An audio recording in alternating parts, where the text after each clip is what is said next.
Okay चला. So very very good morning. शेवटी आवाज येतो का रे?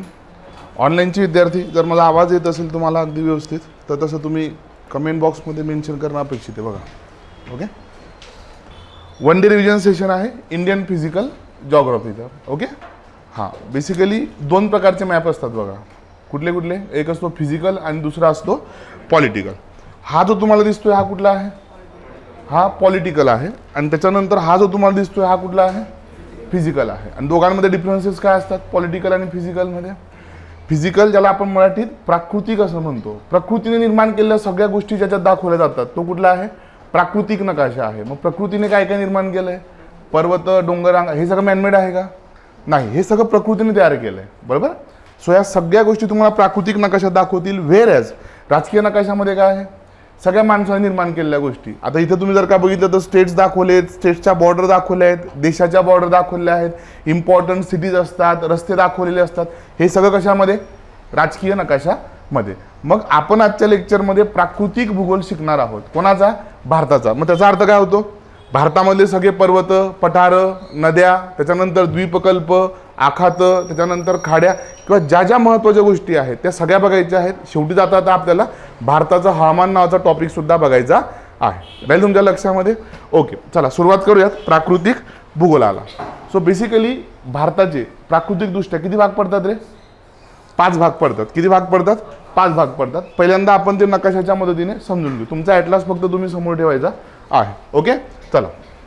मी ते काही माउंटेन रेंजेस दाखवतो, काही हिल्स दाखवतो, त्या फक्त तुम्हाला त्याच्यात लोकेट करायचे आहेत तुमच्या ॲटलासमध्ये. ओके लक्ष द्या इकडे. पहिल्यांदा इकडे बघा स्क्रीनकडे, नंतर तुमच्या ॲटलासमध्ये बघा. भारताच्या वेस्टर्न कोस्टला या ठिकाणी एक माउंटेन रेंज पॅरलल आहे. तिला आपण काय म्हणतो? वेस्टर्न घाट्स म्हणतो. काय म्हणतो? वेस्टर्न घाट्स. ठीक आहे. त्याच्यानंतर ईस्टर्न कोस्टला एक माउंटेन रेंज पॅरलल आहे. हिला आपण काय म्हणतो? ईस्टर्न घाट्स असं म्हणतो. भारताच्या नॉर्थ वेस्टला इथे वायव्य दिशेला काय आहे? एक माउंटेन रेंज आहे. तिला आपण काय म्हणतो? अरवली माउंटेन्स असं म्हणतो. इथे जर का तुम्ही झारखंडमध्ये गेलात तर या ठिकाणी हिल्स आहेत. कुठल्या? राजमहल टेकड्या आहे. लक्ष द्या. सो पश्चिमेला पश्चिम घाट, पूर्वेला पूर्व घाट, त्याच्यानंतर वायव्य दिशेला अरवली पर्वत, नॉर्थ ईस्टला म्हणजे ईशान्य दिशेला या ठिकाणी राजमहल टेकड्या. हा जो पूर्ण रिजन आहे याला आपण काय म्हणतो? द्वीपकल्पीय पठार म्हणतो. काय म्हणतो?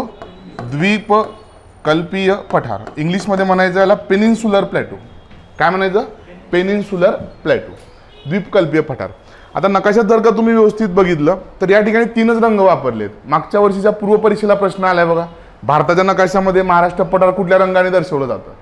6वीच्या NCERT मधनं चॅप्टर क्रमांक 4 मॅप्स नावाचं एक चॅप्टर, त्याच्यातनं ॲज इट इज क्वेश्चन उचलला होता. आंतरराष्ट्रीय नियम आहेत की जे माउंटेन्स असतात ते ब्राऊन कलरमध्ये दर्शवले जातात, जे प्लेन्स आहेत म्हणजे मैदानी प्रदेश आहे ते ग्रीन कलरमध्ये दर्शवले जातात, आणि जे प्लॅटू आहे ते येलो कलरमध्ये दर्शवले जातात. 6वीची NCERT चॅप्टर क्रमांक 4 शेवटच्या पॅराग्राफमध्ये हे दिलेलं आहे ना. बऱ्याच वेळेला आपल्याला सोर्सेस कळत नाही की अरे सर असा कसा प्रश्न विचारला है ना, पण तो NCERT मधनं आलेला होता. सो हा संपूर्ण जो मधला तुम्हाला येलो रिजन दिसतो याला आपण काय म्हणतो? Peninsular plateau. इथे 2 शब्द आलेत बघा. पहिला शब्द आलाय द्वीपकल्पीय आणि दुसरा आलाय पठार. मग या इथं दोन्ही काय आहेत? कन्सेप्ट आहेत. पहिल्यांदा प्लॅटू म्हणजे काय ते समजून घ्या. प्लॅटू म्हणजे नेमकं काय आहे? पठार म्हणजे काय असतं रे? पठार म्हणजे काय? आता पठार म्हटलं की तुमच्या डोक्यात एकच आहे काय? टेबल लाईक स्ट्रक्चर है ना. हा सरफेस एकदम ब्रॉड असला पाहिजे, बेस ब्रॉड असला पाहिजे आणि दोन्ही स्लोप्स काय असले पाहिजे? स्टीप असले पाहिजे. अशी कुठलीही भूप्राकृतिक संरचना जिचा माथ्याकडचा भाग किंवा टॉप जो आहे तो कसा असला पाहिजे? फ्लॅट असला पाहिजे. ठीक आहे. त्याच्यानंतर पाया कसा असला पाहिजे? विस्तृत असला पाहिजे. आणि स्लोप्स कसे असले पाहिजे?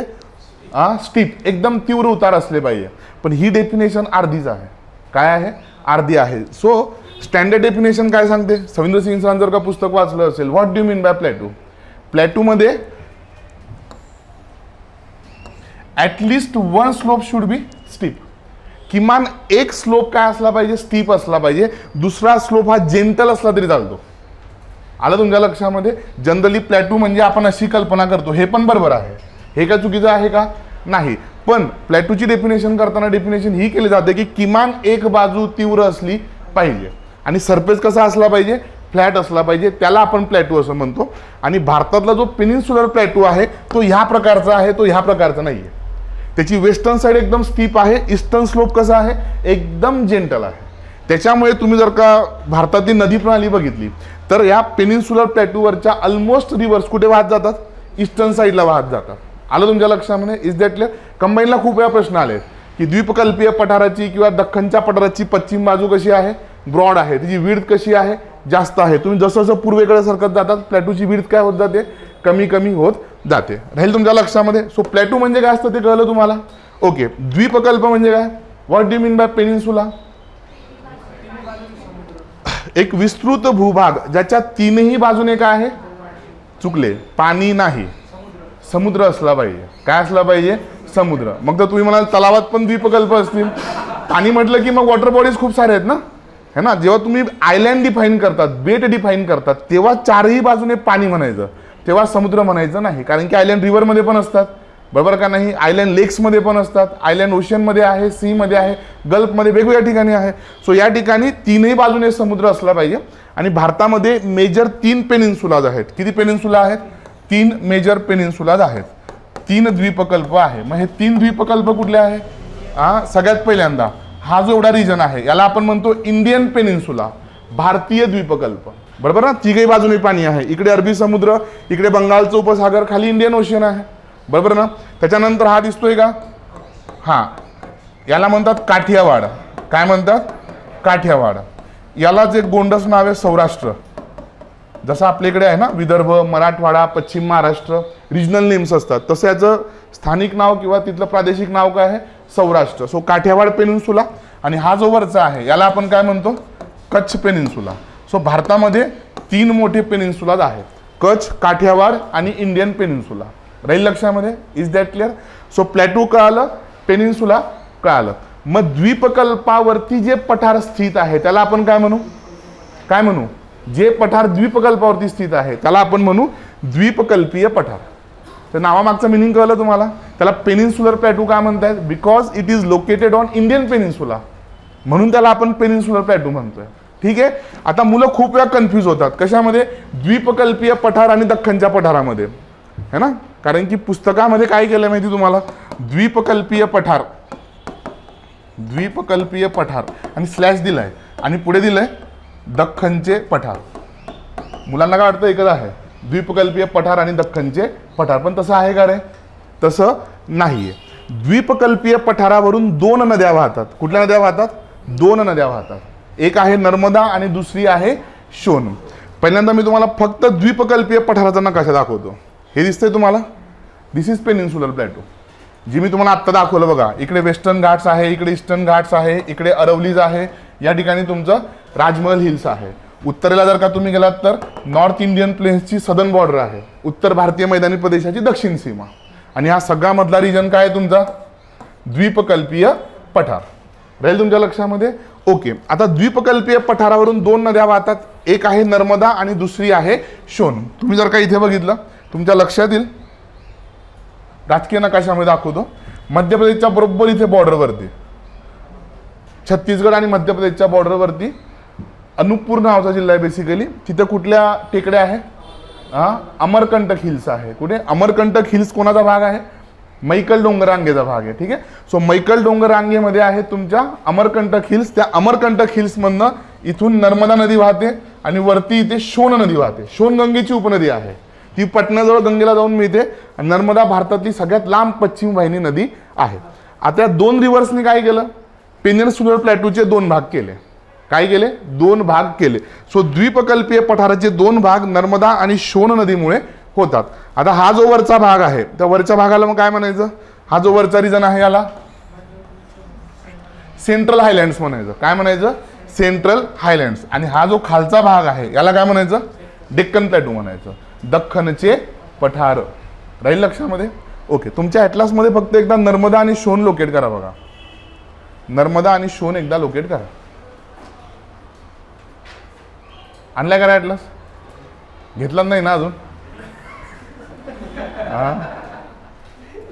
का पेपरात फोटो दिला पाहिजे तुझा? जाहीर सत्कार, शाल नारळ काळा करदोडा तुला, पुष्पगुच्छ धोत्र्याचं आणलंय ना? पुढे येऊन बस, तिथून दिसत नसेल तर. अभिषेक दिसतंय? हो. केली लोकेट नर्मदा आणि शोन.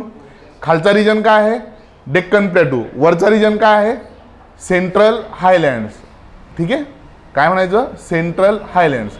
मराठीमध्ये मध्य उच्चभूमी. काय म्हणायचं?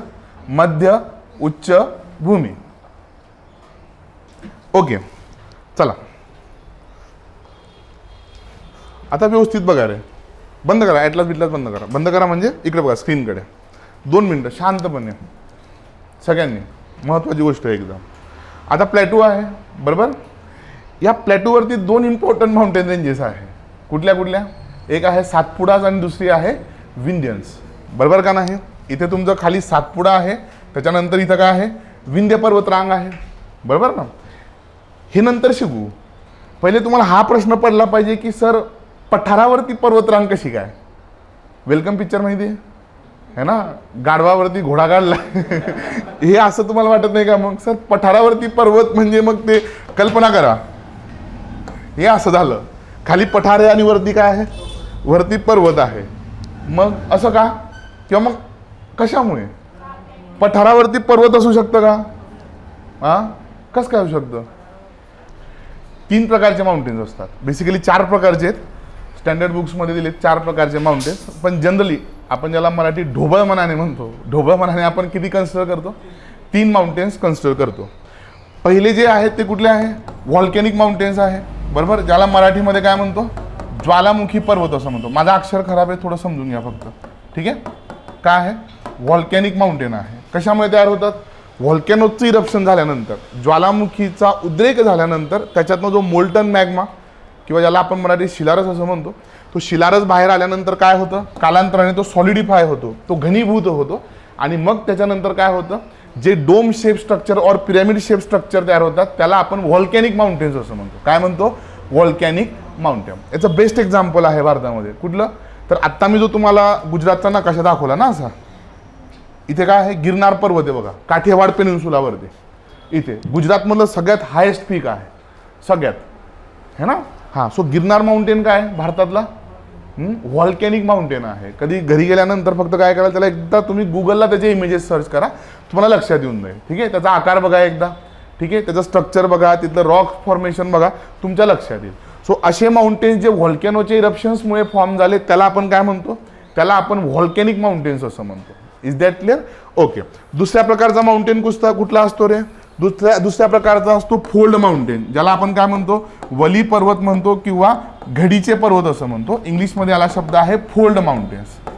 ओके, फोल्ड माउंटेन्स कसे फॉर्म होतात? सिंपल आहे. प्लेट टेक्टॉनिक्सचं बेसिक तुम्हाला माहीत असलं पाहिजे, है ना? पृथ्वीचं जे भूकवच आहे, क्रस्ट आहे, दिसताना कसं दिसतं? एकसंध दिसतं, कंटिन्युअस दिसतं. पण ते एकसंध आहे का? ते एकसंध नाही. जसं कांदा कसा आपण एक एक उलगडत जातो किंवा कांद्याची कशी वरची लेअर आपण एकदम हाताने काढू शकतो, तसं पृथ्वीच्या पण वरती एक एकदम बारीक लेअर आहे, ज्याला आपण इंग्लिशमध्ये क्रस्ट असं म्हणतो, मराठीत भूकवच म्हणतो. आणि बऱ्याच वेळेला काय होतं? हे जे भूकवच आहे त्याच्या क्षितिज समांतर हालचाली होतात, हॉरिझॉन्टल मुवमेंट. मग बऱ्याच वेळेला काय होतं? जेव्हा 2 प्लेट्स एकमेकाच्या दिशेने सरकतात आणि त्या जर का कॉन्टिनेंट असतील तर काय होईल? जो मधला भाग आहे तो वरती उचलला जातो आणि त्याला फोल्ड्स पडतात. त्याला आपण काय म्हणतो? फोल्ड माउंटेन असं म्हणतो. सो हॉरिझॉन्टल मुवमेंट जे आहे त्या हॉरिझॉन्टल मुवमेंटमुळे या ठिकाणी हे माउंटेन्स तयार होतात. बरोबर. तुमच्याकडे जर का तुमचा हातरुमाल असेल तर हातरुमाल असा डेस्कवरती ठेवा, 2 हात त्याच्यावरती ठेवा आणि ते 2 हात जवळजवळ आणा. काय होईल? त्या रुमालाला वळ्या पडतील. बरोबर ना? त्याला आपण काय म्हणतो? फोल्ड माउंटेन्स म्हणतो. आता फोल्ड माउंटेन्सचे पण 2 प्रकार आहेत. किती प्रकार आहेत? 2. एक आहे ओल्ड फोल्ड माउंटेन आणि दुसरा आहे न्यू फोल्ड माउंटेन्स. जुने वली पर्वत आणि नवे वली पर्वत. बरोबर का नाही? ओके. सो ओल्ड फोल्ड माउंटेनचं भारतातलं सगळ्यात बेस्ट एक्झाम्पल कुठलं आहे रे? अरवली माउंटेन्स. आर्कियन कालखंडामध्ये तयार झाला. जगातले जे सगळ्यात ओल्डेस्ट माउंटेन आहे, वन ऑफ देम, त्यांच्यापैकी एक असलेला कुठला आहे? अरवली पर्वत आहे. त्याचं लोकेशन वगैरे आपल्याला पुढे शिकायचं आहे, फक्त नाव लक्षात ठेवा. Aravalli mountain is a old fold mountain. ठीक आहे. जवळजवळ 2500 दशलक्ष वर्ष जुना आहे. 2.5 सॉरी 200 and 500 मिलियन इयर्स आहे. पृथ्वीचं वय किती आहे? 4600 दशलक्ष वर्ष. आणि याचं अरवलीचं किती आहे? जवळजवळ 2600 ते 2500 दशलक्ष वर्ष एवढा जुना आहे. आणि न्यू फोल्ड माउंटेन मध्ये कोण आहे? हिमालयाज. लक्षात ठेवा. सो हिमालयाचं न्यू फोल्ड माउंटेन आणि अरवलीचं ओल्ड फोल्ड माउंटेन राहील तुमच्या लक्षामध्ये. आणि तिसरा प्रकार कुठला असतो? हा सगळ्यात महत्वाचा आहे बघा. याला मराठीमध्ये गट पर्वत म्हणतात. ठीक आहे. इंग्लिशमध्ये म्हणायचं ब्लॉक माउंटेन्स. ब्लॉक माउंटेन्स कसे फॉर्म होतात? लक्ष द्या. समजा ही जमीन आहे. काय आहे? जमीन आहे. आता पृथ्वीचं भूकवच जेव्हापासून पृथ्वी तयार झाली तेव्हापासून एकसंध किंवा तसं आहे का? युनिफॉर्म आहे का? नाही. त्याच्यात असंख्य वेळा बदल झाले. म्हणजे फार फार तर आपण 200 दशलक्ष वर्षापूर्वीपर्यंतही सांगू शकतो. बरोबर का नाही? Alfred Wegener and all. त्याच्या पहिलेचं अजूनही कोणाला माहीत नाही आहे. इव्हन अर्थचं फॉर्मेशन कसं झालं, सोलर सिस्टीमचं फॉर्मेशन कसं झालं, याच्याबद्दल कितीतरी क्वेश्चन मार्क्स आहेत. एन नंबर ऑफ थिअरीज आहे. त्याच्यावरती पण आयोगाने प्रश्न विचारलेले आहे. लॅपलासची थिअरी आहे. बरोबर का नाही? त्याच्यानंतर जिम्स बरेच आहे. जिम्स अँड जेफ्री आहे. असो. सो समजा सरफेस आहे. इथे काय आले? अपभ्रंश तयार झाले. त्याला इंग्लिशमध्ये फॉल्ट असं म्हणायचं. आपल्या अगदी सोप्या भाषेत जर का समजून घ्यायचं असेल तर जमिनीला पडलेला मोठा तडा, त्याला काय म्हणायचं? फॉल्ट असं म्हणायचं. ठीक आहे. त्याला शुद्ध मराठी शब्द आहे अपभ्रंश. काय? अपभ्रंश. सो काय होईल रे? असे 2 अपभ्रंश तयार झाल्यानंतर इथली जमीन खाली जाईल. खचकेल जमीन. बरोबर का नाही? सो जमीन खाली गेल्यामुळे या ठिकाणी काय तयार होते? खचदरी तयार होते. काय तयार होते? खचदरी.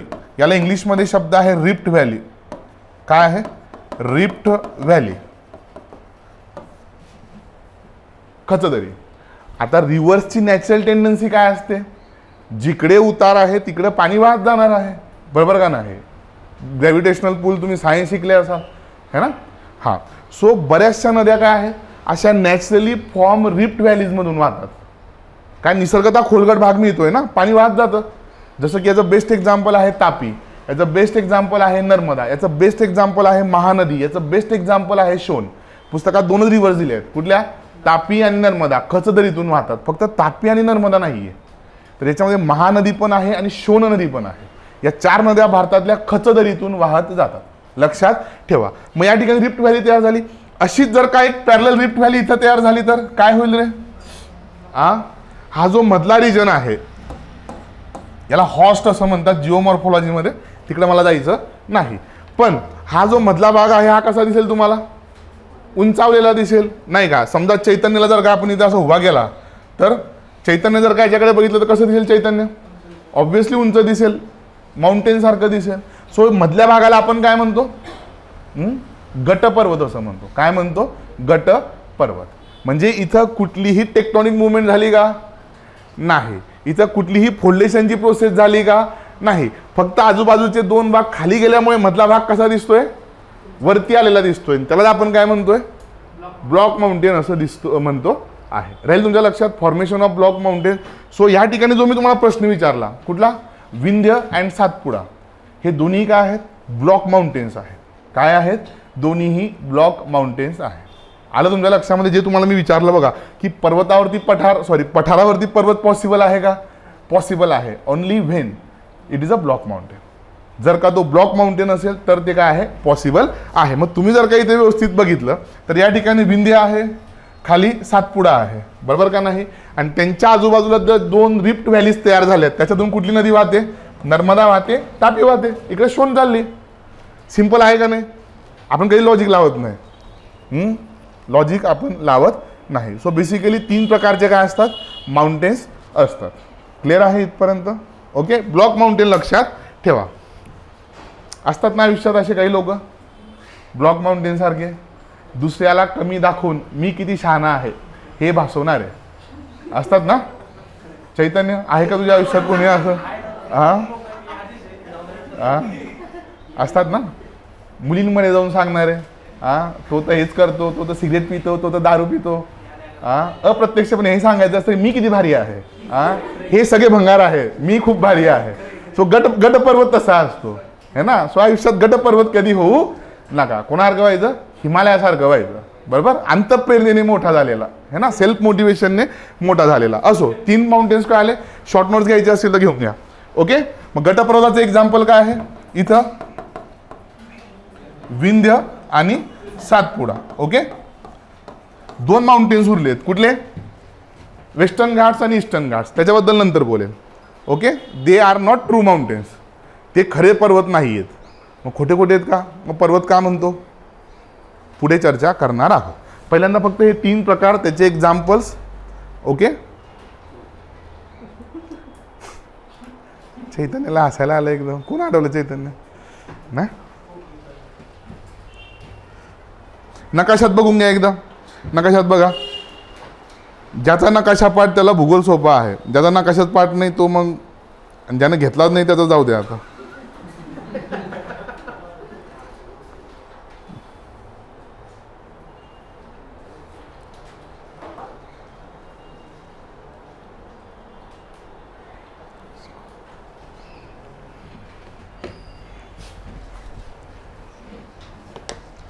ओके, तुम्हाला नक्की दिसते ठीक आहे ना? नाहीतर इकडे येऊन बसा बरं का. घाबरू नको. तू पहिल्या बेंचवर बसला तरी मी चैतन्यलाच विचारणार आहे. ऑनलाईनचे विद्यार्थी काय अडचण आहे? हां, चला पुढे जायचं. ओके, सो पेनिन्सुलर प्लॅटू कळाला. प्लॅटूवरचे 2 माउंटेन्स कळाले. याच्याबद्दल सविस्तर शिकायचं. मी फक्त बेसिक बोलतोय. अजून तर लेक्चर सुरू पण नाही झालेलं. मी फक्त बेसिक सांगतोय तुम्हाला की नेमकं काय आहे, कसं आहे वगैरे वगैरे. ठीक आहे. सो आपण सगळ्यात पहिले काय लोकेट केलं? पेनिन्सुलर प्लॅटू, द्वीपकल्पीय पठार. द्वीपकल्पीय पठाराचे 2 भाग केले, नर्मदा आणि शोन्य. खालच्याला काय म्हटलं आपण? डेक्कन प्लॅटू म्हटलं. वरच्याला आपण म्हटलं central highlands. Is that clear? त्याच्यानंतर आपण माउंटेन्सचे 3 टाईप बघितले आणि त्याच्यामध्ये आपण बघितलं की विंध्य आणि सातपुडा प्लॅटूवरती कसे लोकेटेड आहेत. त्याचं उत्तर आपण शोधलं. इथपर्यंत कोणाला काही अडचण नसली पाहिजे. मी पुन्हा माझ्या पहिल्या मुद्द्याकडे येतो की भारताचे प्राकृतिकदृष्ट्या किती भाग पडतात? 5 भाग पडतात. ठीक आहे. 5 फिजिकल टाईप्स आहेत, रिजन्स आहेत इंडियाचे. मध्ये कुठे आता NCERT मध्ये 6 दिलेत है ना. त्याच्यामध्ये त्यांनी डेझर्ट जे आहे ते वेगळं दिलेलं आहे. But most of the standard बुक्समध्ये सविंद्र सिंग आहे, खुल्लर आहे, 5च भाग दिलेले आहेत. मग कुठले कुठले? सगळ्यात पहिले हा उत्तरेकडे जो दिसतोय तुम्हाला, हा काय आहे? हिमालय माउंटेन आहे. काय आहे? हिमालय माउंटेन्स. त्याच्यानंतर आत्ताच आपण काय केलं होतं? या ठिकाणी पेनिन्सुलर प्लॅटू ड्रॉ केला होता. द्वीपकल्पीय पठार. पठार म्हणजे काय ते तुम्हाला समजलं. याचे 2 भाग पण तुम्हाला समजले. त्याच्यानंतर या ठिकाणी बघा, आता मी दुसरा पेन घेतो, जरा रंग दुसरा घेऊ आपण. इथे हा जो पूर्ण रिजन आहे याला आपण म्हणतो नॉर्थ इंडियन प्लेन्स. उत्तर भारतीय मैदानी प्रदेश. ओके, प्लेन्स आहेत. इथे याच्यामध्ये थारचं डेझर्ट पण इन्क्लूड केलेलं आहे. काही पुस्तकांमध्ये हा रिजन सेपरेट दिला आहे, 6वा रिजन. पण आपण याला नॉर्थ इंडियन प्लेन्समध्येच कन्सिडर करूया. So Rajasthan, Punjab, Haryana, Uttar Pradesh, Bihar, waste Bengal आणि आसाम हा संपूर्ण रिजन काय आहे? प्लेन्स आहे. ॲग्रिकल्चरच्या पर्स्पेक्टिव्हने अत्यंत महत्त्वाचा आहे. एकदम फर्टाईल सॉईल आहे. इरिगेशनच्या फॅसिलिटीज अवेलेबल आहे. बरोबर का नाही? हां, व्हीट प्रोडक्शन, त्याच्यानंतर राईस प्रोडक्शन, ज्यूट प्रोडक्शन मोठ्या प्रमाणात चालतं. शुगरकेन मोठ्या प्रमाणात आहे, मँगोज आहे, अजून इतर फळं पण आहे. सो ॲग्रिकल्चरच्या पर्स्पेक्टिव्हने हा रिजन अगदी महत्त्वाचा आहे. हे सोडून द्या. ठीक आहे, नंतर डिटेलमध्ये शिकू. त्याच्यानंतर पुढचा रिजन कुठला आहे आपला? 4था वेस्टर्न घाट्स आणि ईस्टर्न घाट्स केल्यानंतर हा जो थोडा रिजन सुटून गेलाय बघा कोस्टचा, याला कोस्टल प्लेन्स म्हणतात. काय म्हणतात? Coastal planes. ठीक आहे, किनारी मैदानी प्रदेश. ओके, सो पहिला कुठला बघितला आपण या ठिकाणी? हिमालय. दुसरा बघितला नॉर्थ इंडियन प्लेन्स, उत्तर भारतीय मैदानी प्रदेश.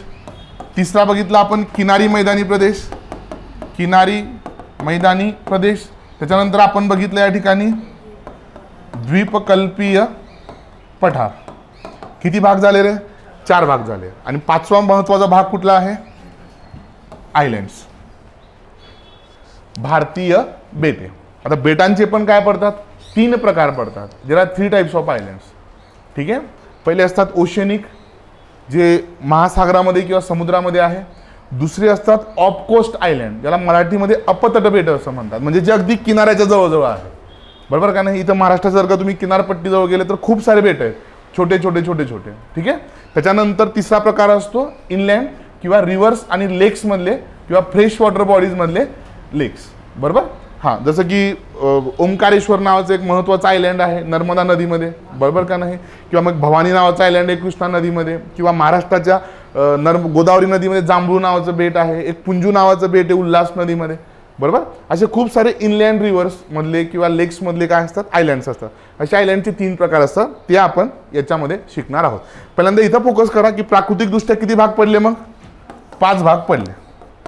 भारतीय बेटे हे समजून घ्या. हे समजलं संपूर्ण फिजिकल जॉग्राफी समजून जाईल. 5 भाग पुन्हा एकदा रिकॉल करा, परत परत परत परत लिहून घ्या ते 5 भाग. India can be divided into 5 physical regions. Himalayas, north Indian plains, coastal plains, peninsular plateau and Indian islands. And there are 3 types of islands included. Okay. आता हा एक एक भाग सविस्तर बघायचा, म्हणून तुम्हाला म्हटलो की हे समजून घ्या. ठीक आहे. एक एक भाग सविस्तर समजायचा आहे. प्रत्येक भागाला किमान आपल्याला पाऊण तास ते 1 तास लागणार आहे. ठीक आहे. जे 6 तासाचं आपलं सेशन आहे ते असं डिवाइड होणार आहे. त्याच्यानंतर रिव्हर, त्याच्यानंतर क्लायमेट. ओके. ब्रेक देईल मी तुम्हाला, घाबरू नका. 2-2.5 तासानंतर आपण ब्रेक घेऊ. ठीक आहे. चिल करा, निवांत. तुम्हाला म्हटलं होतं चॉकलेट वगैरे असेल घेऊन येत चला. ठीक आहे. हां, टेकून बसा जरा निवांत, असं नाही का, वाटलं फिरायला पाहिजे जरा. ओके. 5 भाग एकदा बघून घ्या. तुमच्या नकाशामध्ये एकदा बघून घ्या. लोकेट करा नकाशामध्ये. तुमच्या ॲटलासमध्ये सेपरेट नकाशा पण दिला असेल बघा. शेवटी जे हे दिलेत ना नकाशे, हां, त्याच्यामध्ये तुम्हाला दिलेलं पण असेल नॉर्थ इंडियन प्लेन्स वगैरे वगैरे वगैरे, है ना.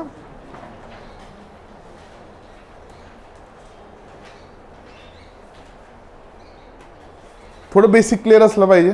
बेसिक क्लिअर असेल तर मग गोष्टी आपोआप कळतात. जेव्हा तुम्ही नकाशा बघतात, नकाशामध्ये Himalaya mountains, Maikal ranges, Rajmahal hills, बरोबर ना, आपल्यासाठी सगळे डोंगर आहेत. हां, पण मग असे वेगवेगळे शब्द का वापरतात, माउंटेन्स, हिल्स, रेंजेस. हां, so there must be difference. जेव्हा तुम्ही महाराष्ट्राचा भूगोल शिकतात तेव्हा सह्याद्री पर्वत आहे, सातमा अजिंठा डोंगर रांग आहे, 11 टेकडे आहेत, बरोबर का नाही. शंभू महादेव डोंगर रांग. शंभू महादेवला पर्वत का नाही म्हणत. अरवलीला पर्वत, सह्याद्रीला पर्वत, हिमालयाला पर्वत, आणि बाकीच्यांना डोंगर. लक्ष द्या, डिफरन्स आहे. व्यवस्थित बघा. What do mean bye mountain. एकदम सिंपल सोप्या भाषेमध्ये पटकन तुम्हाला समजून देतो जेणेकरून लक्षात येईल. माउंटेन्स म्हणजे काय असतात, ब्रॉड बेस, स्टीप स्लोप आणि पीक. म्हणजे काय, शिखर असलं पाहिजे. काय असलं पाहिजे, शिखर असलं पाहिजे. सो स्टीप स्लोप तीव्र उतार, निमुळता जो वरचा भाग आहे त्याला आपण शिखर असं म्हणतो. त्याच्यानंतर जो खालचा भाग आहे त्याला आपण म्हणतो ब्रॉड बेस. ओके. माउंटेन एकटा असतो का, नाही. माउंटेन कधीही सिरीजमध्ये असतात. त्याच्यासारखे अजून 2, 4, 5, 6 असतात. तुम्ही कसे कळपान जातात चहा प्यायला, है ना, हे तसे आहेत. ठीक आहे. हे कधीही काय असतात, सिरीजमध्ये असतात. फक्त याचं एक महत्त्वाचं कॅरेक्टरिस्टिक्स आहे की याची हाईट किती असली पाहिजे, ॲटलिस्ट 1000 मीटर. सरासरी 1000 मीटरपेक्षा जास्त उंचीच्या कुठल्याही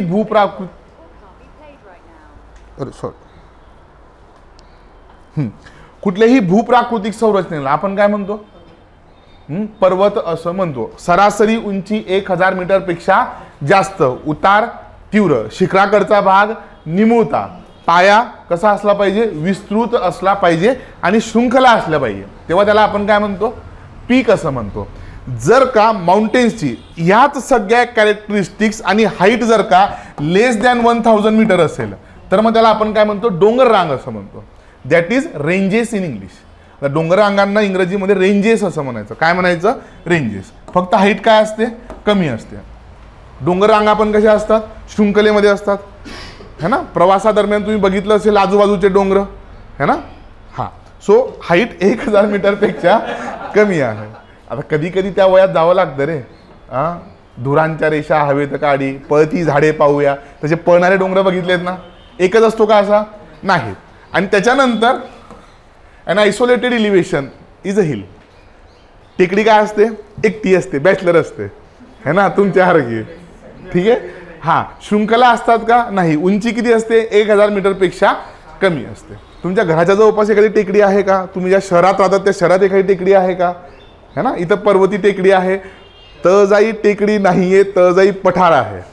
है ना, मदनला चांगलं माहिती आहे, हे बऱ्याच वेळ जातात तिकडे, मला माहिती आहे. सो तळजाई पठार आहे, पर्वती टेकडी आहे. किंवा मग तुम्ही ARAI इकडे गेला असाल, ARAI हिल्स आहे, तुमच्या शहराच्या आजूबाजूला टेकडी असतील. सो टेकडी काय असते? 1000 मीटरपेक्षा उंची कमी असली पाहिजे, सिंगल असली पाहिजे, तर त्याला काय म्हणायचं? टेकडी असं म्हणायचं. हा तिघांमधला डिफरन्स आहे. Is that clear? कळलं मग तुम्हाला? हे बेसिक आहे. सो माउंटेन्स आहे. मग आता तुम्हाला लक्षात आलं असेल की इथं मी काय म्हटलो? राजमहल टेकड्या म्हटलो, दॅट इज राजमहल हिल्स. कल्पना करा, हिल्स म्हणजे काय असेल? फक्त आयसोलेटेड इलिव्हेटेड एरिया, जो पूर्णपणे आयसोलेटेड आहे, इतरांपेक्षा वेगळा आहे आणि थोडा वरती आलेला भाग आहे. बरोबर, त्याला आपण म्हणू या ठिकाणी टेकडी.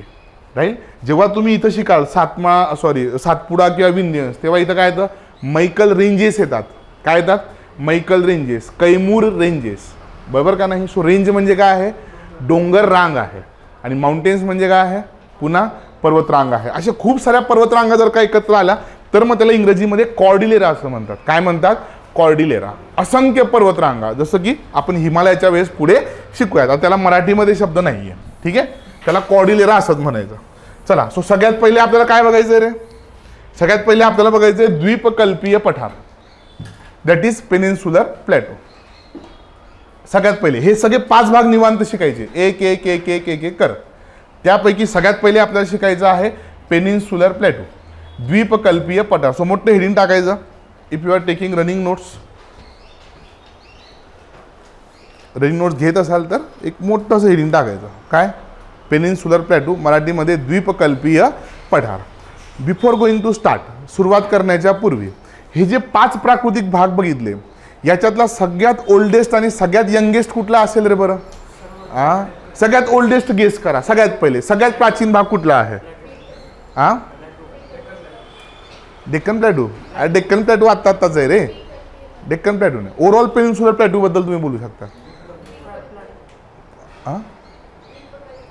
द्वीपकल्पीय पठार हा सगळ्यात जुना प्राकृतिक भाग आहे, सगळ्यात जुना.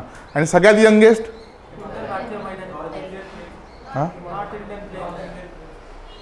काय वाटतं तुला रुचिता?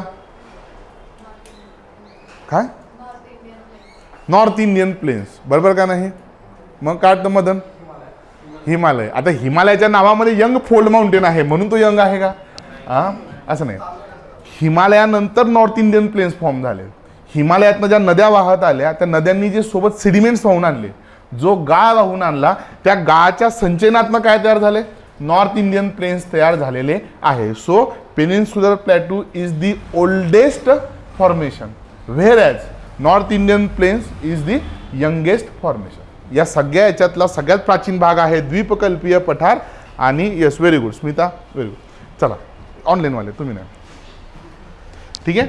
सो या ठिकाणी सगळ्यात यंगेस्ट आहे नॉर्थ इंडियन प्लेन्स. ओके. तुम्ही एक शब्द ऐकलाय का? भूसन्नती, दॅट इज जिओसिंक्लाइन.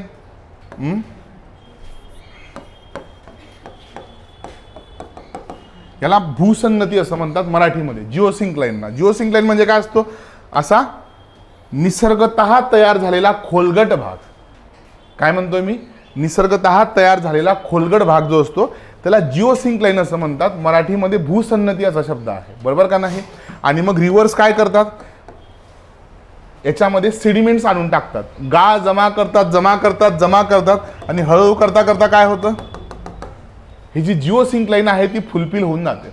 तसं या ठिकाणी हिमालय माउंटेन आणि पेनिन्सुलर प्लॅटो याच्यामध्ये एक जिओसिंक्लाइन होती. आलं तुमच्या लक्षामध्ये? आणि मग हळू करता करता नद्यांनी त्याच्यामध्ये गाळ फिलअप केला आणि इथे नॉर्थ इंडियन प्लेन्सचं फॉर्मेशन झालं. राहील तुमच्या लक्षामध्ये? एकदम सिंपल आहे. ओके. त्याच्याचमुळे या ठिकाणी असलेला जो पेनिन्सुलर प्लॅटो आहे त्याची जी उत्तरेकडची सीमा आहे ती स्पष्टपणे सांगता येत नाही. कारण की काय झालंय, याचा जो उत्तरेकडचा भाग आहे पेनिन्सुलर प्लॅटोचा, तो जिओसिंक्लाइनमध्ये काय झालाय? दबलेला आहे, दाबला गेलाय खाली. त्याच्यामुळे याची एक्झॅक्टली उत्तरेकडची सीमा सांगता येते का? उत्तरेकडची सीमा सांगता येत नाही. चला आता चर्चा करूयात कशाबद्दल? पेनिन्सुलर प्लॅटो बद्दल, द्वीपकल्पीय पठाराबद्दल. आता बाकीचं सगळं मी काढून टाकतो. आय होप की तुम्हाला हे सगळं व्यवस्थित कळलं असेल. आपण जे 5 प्राकृतिक भाग बघितले त्याच्यातला पहिला प्राकृतिक भाग आपल्याला या ठिकाणी बघायचा आहे. सगळ्यात पहिल्यांदा तुम्ही डिफाईन कसं कराल पेनिन्सुलर प्लॅटोला? द्वीपकल्पीय पठाराची तुम्ही व्याख्या कशी करा? जर तुम्हाला कोणी विचारलं की सांगा रे द्वीपकल्पीय पठार म्हणजे काय आहे, किंवा what do mean by peninsular plateau, आता डिस्क्रिप्टिव्ह पॅटर्न येणार आहे, बरंच काही लिहावं लागणार आहे आपल्याला. कसं डिफाईन कराल? कन्सेप्ट तर नाही आहे, कन्सेप्ट असते समजून सांगितली असती सर, इथे तर कन्सेप्ट नाही आहे ही. मग लक्षात घ्या, डिफाईन कसं कराल तुम्ही? पश्चिमेला पश्चिम घाट, पूर्वेला पूर्व घाट. काय म्हणाल? पश्चिमेला पश्चिम घाट, पूर्वेला पूर्व घाट. वायव्य दिशेला अरवली पर्वत, उत्तरेला उत्तर भारतीय मैदानाची दक्षिण सीमा आणि ईशान्य दिशेला राजमहल टेकड्या. या दरम्यान असलेल्या पठाराला द्वीपकल्पीय पठार असे म्हणतात. काय म्हणाल? पुन्हा एकदा सांगतो. पश्चिमेला पश्चिम घाट, पूर्वेला पूर्व घाट, वायव्येला अरवली पर्वत, उत्तरेला उत्तर भारतीय मैदानाची दक्षिण सीमा आणि ईशान्य दिशेला राजमहल टेकड्या. या दरम्यान असलेल्या पठारी भागाला द्वीपकल्पीय पठार असे म्हणतात. द्वीपकल्पीय पठार हा संपूर्ण 5 भागांमधला सगळ्यात ओल्डेस्ट भाग आहे. पण संपूर्ण पेनिन्सुलर प्लॅटू ओल्डेस्ट आहे का? नाही, संपूर्ण पेनिन्सुलर प्लॅटू ओल्डेस्ट नाही. पेनिन्सुलर प्लॅटूचा खालचा जो डेक्कन प्लॅटू नावाचा रिजन आहे, ज्याच्याबद्दल आपण नुकतीच चर्चा केली, हा Deccan plateau as compare to central highlands थोडा यंगेस्ट आहे. बरोबर ना? जेव्हा तुम्ही महाराष्ट्र पठार शिकतात तेव्हा तुम्ही काय बघता? अगदी आत्ताची गोष्ट आहे, 50-60 दशलक्ष वर्षापूर्वी. बरोबर ना? हां, काय झालं या ठिकाणी? ज्वालामुखीचे उद्रेक झाले. त्या ज्वालामुखीच्या उद्रेकातनं शिलारस बाहेर आला, त्याचे थरावर थर साचत गेले आणि दख्खनचं पठार तयार झालं. सो दख्खनचं पठार थोडं नवीन आहे, पण जर का तुम्ही वरती गेलात, बुंदेलखंड, ठीक आहे, त्याच्यानंतर माळवा प्लॅटू वगैरे वगैरे जे रिजन आहेत, छोटं नागपूरचं प्लॅटू, हे मात्र काय आहे तर अगदी जुने आहे. बरोबर? तुम्ही नीस आणि ग्रॅनाइट ऐकलंय का?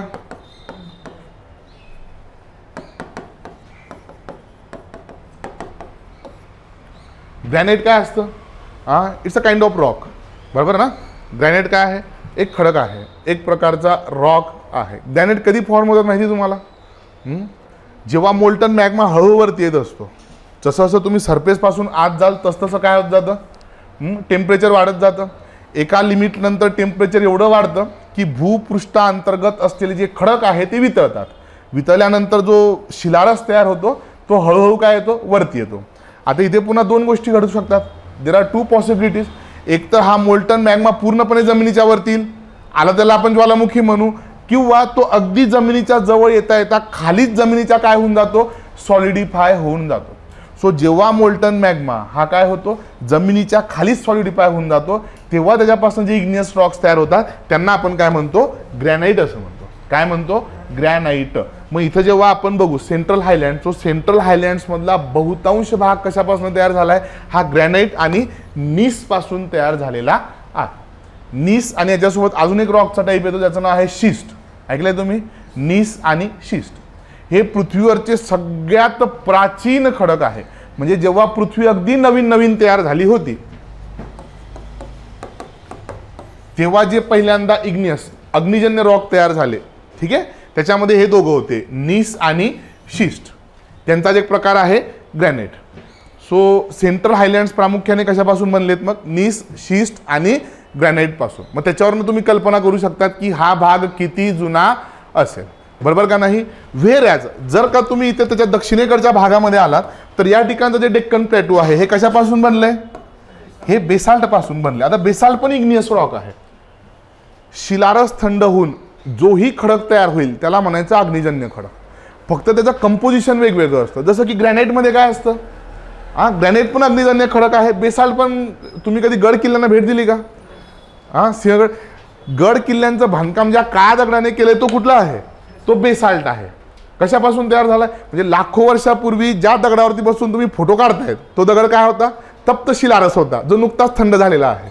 बरोबर का नाही? त्या तप्त शिलारसापासून तयार झालेल्या दगडावर बसून तुम्ही फोटो काढताय. मग ग्रॅनाइट आणि बेसाल्ट दोन्ही काय आहेत? इग्नियस रॉक्स आहेत. फक्त डिफरन्स काय असतो? ग्रॅनाइट मधले जे ग्रॅन्युल्स असतात ना ते थोडे आकाराने मोठे असतात. असा जाडा भरडा असतो. बरोबर? घरी किचन ओटा असतो बघा, असतो का नाही? त्याच्यात ग्रॅन्युल्स स्पष्टपणे दिसतात ना, त्याला फिनिशिंग केलेली असते. त्याच्यातले जे कण आहेत मोठे मोठे ते स्पष्टपणे दिसतात का नाही? पण याच्यातले कण जे आहेत तुम्हाला गड किल्ल्यांवरचे बेसाल्ट रॉक आहे त्याच्यातले कण दिसतात का तसे स्पष्टपणे? नाही. सो बेसाल्ट पण इग्नियस रॉक आहे. राहील तुमच्या लक्षामध्ये? हां, सो ग्रॅनाइट कधी फॉर्म होतं? जेव्हा मोल्टन मॅग्मा जमिनीच्या खाली सॉलिडिफाय होऊन जाईल, बरोबर का नाही? नीस आणि शिस्ट काय आहे? अगदी प्रायमरी रॉक्स आहेत. यूपीएससीने प्रश्न विचारलाय, what do mean by primary rocks? प्राथमिक खडक कशाला म्हणतात? जे ज्वालामुखीतून बाहेर पडलेल्या शिलारसापासून तयार होतात. अग्निजन्य खडकांनाच प्राथमिक खडक म्हणतात.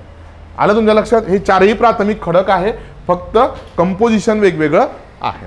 सो याच्यातला सगळ्यात यंगेस्ट कुठला आहे? मग बेसाल्ट. संपूर्ण डेक्कन प्लॅटू कशापासून तयार झालंय? बेसाल्ट पासून तयार झालेलं आहे. आणि हा जो सगळा वरचा रिजन आहे हा कशापासून तयार झालाय?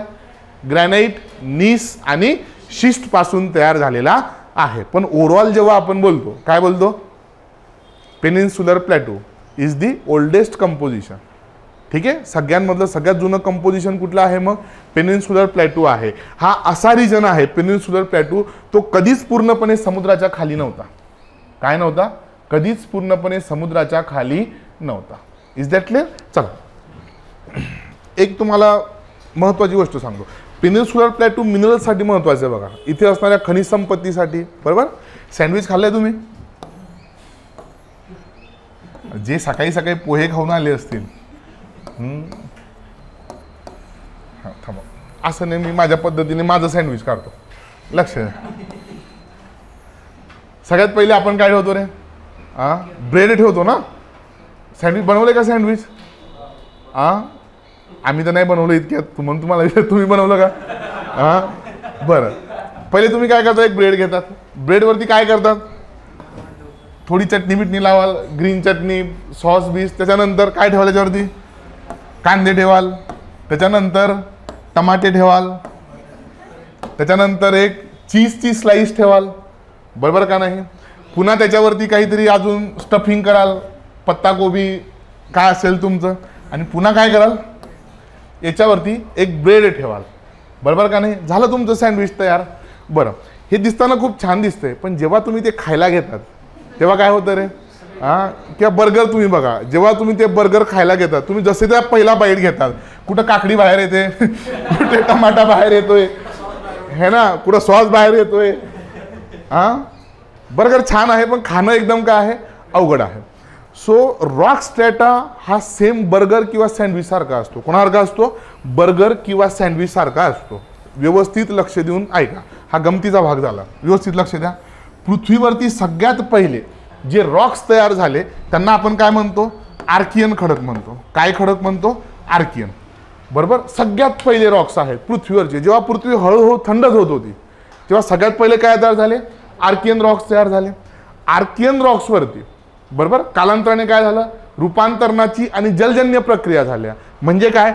त्यावेळेस सुद्धा इथून वारा, पाणी किंवा जे बाह्य कारक असतील त्यांच्या प्रक्रिया झाल्या असतील, झीज झाली असेल या रॉक्सची, टेम्परेचर वाढलं असेल, कमी झालं असेल, त्याच्यामध्ये रॉक्सने त्यांच्या प्रॉपर्टीज बदलल्या असतील, आणि याच्यापासून पुढचे रॉक्स तयार झाले. ते कुठले होते? धारवाड खडक. सो आर्कियन नंतर कुठले तयार झाले? धारवाड खडक. धारवाड खडकानंतर जवळजवळ पृथ्वीच्या जिओमॉर्फिक हिस्ट्रीमध्ये 1500 दशलक्ष वर्ष वगैरे कुठलीच क्रिया झाली नाही, शांतता होती. पहिले हे दोन रॉक्स तयार होऊन गेले. त्याच्यानंतर काय तयार झाले? तिसरे कुठले आहे? कडप्पा नावाचे खडक तयार झाले. चुनखडी आढळते याच्यामध्ये, कडप्पा. ओके. त्याच्यानंतर विंध्यन खडक तयार झाले, विंध्यन. त्याच्यानंतर गोंडवाना. अक्षर समजून घ्या बरं का. ओके.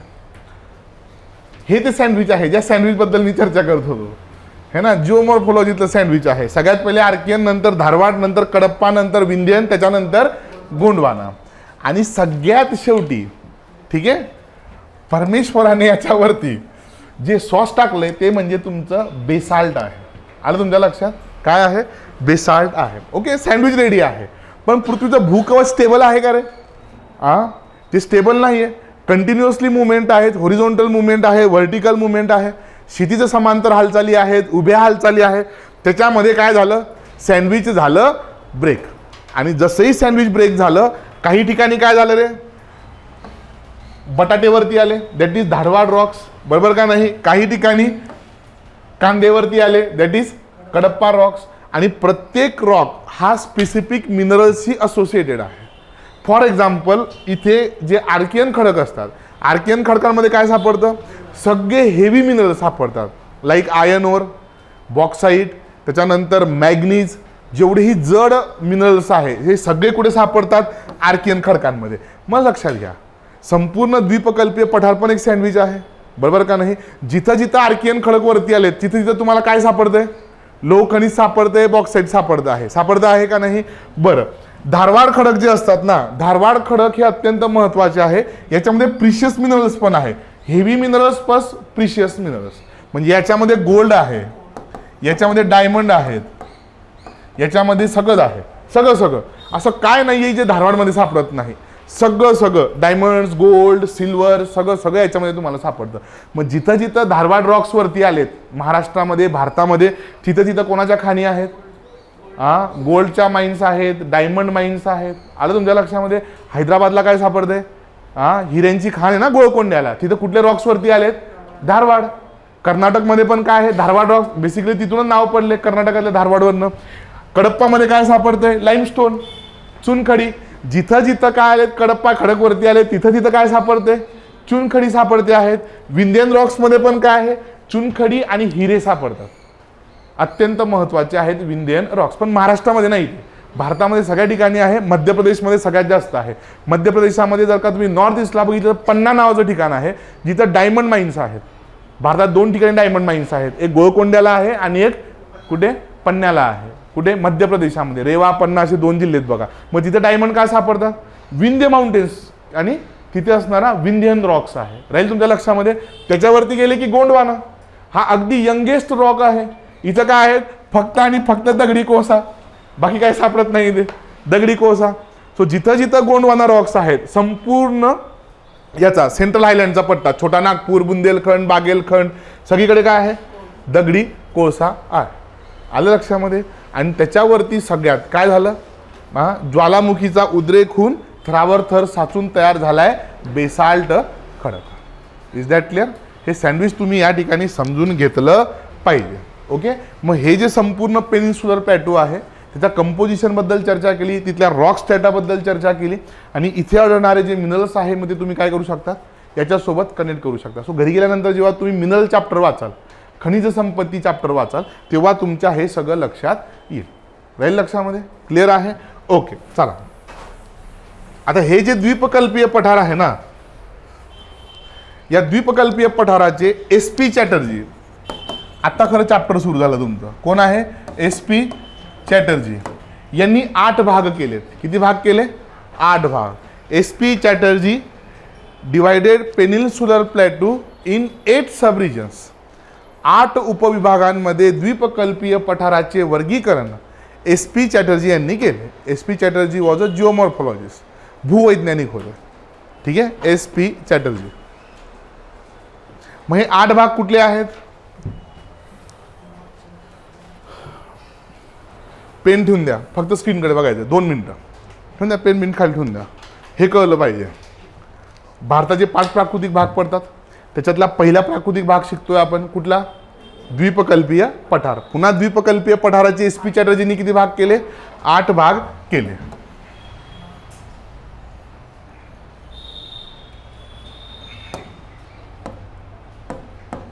हे 8 भाग कुठले कुठले समजून घ्या.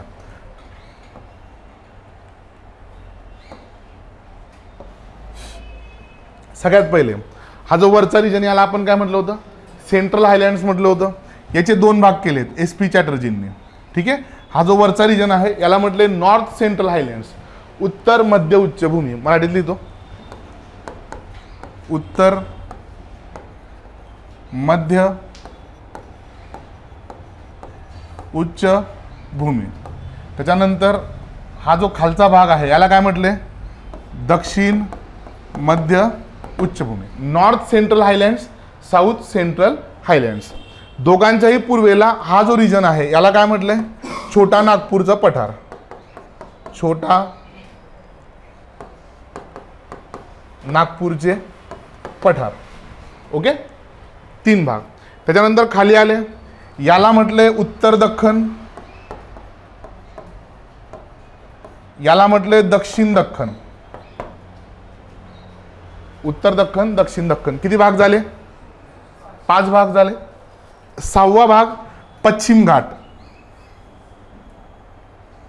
स्वतंत्र भाग केलाय SP चॅटर्जींनी, पश्चिम घाट. 7वा भाग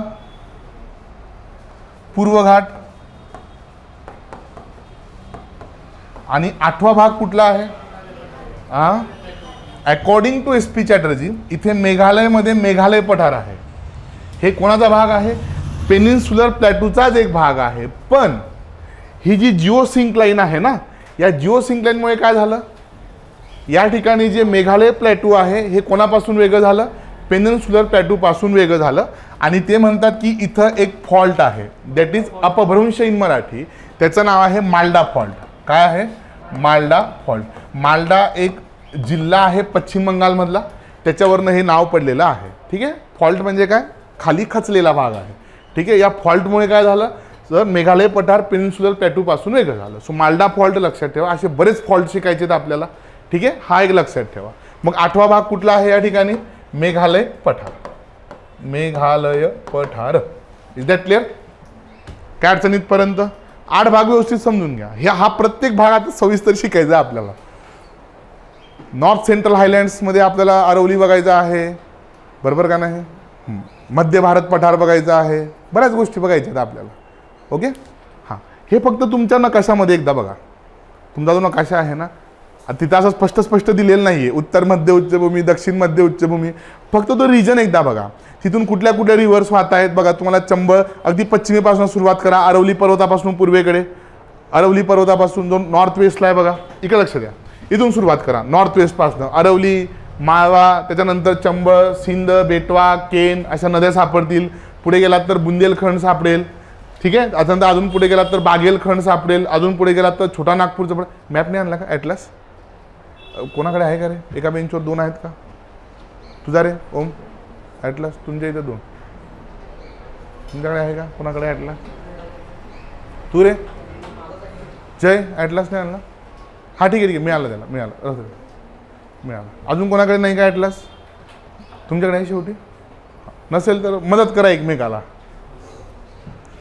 चला, फक्त रिव्हर्स बघा तिथल्या. तुम्हाला काय काय वाचायला मिळते बघा. तुम्हाला माळवा वाचायला मिळेल.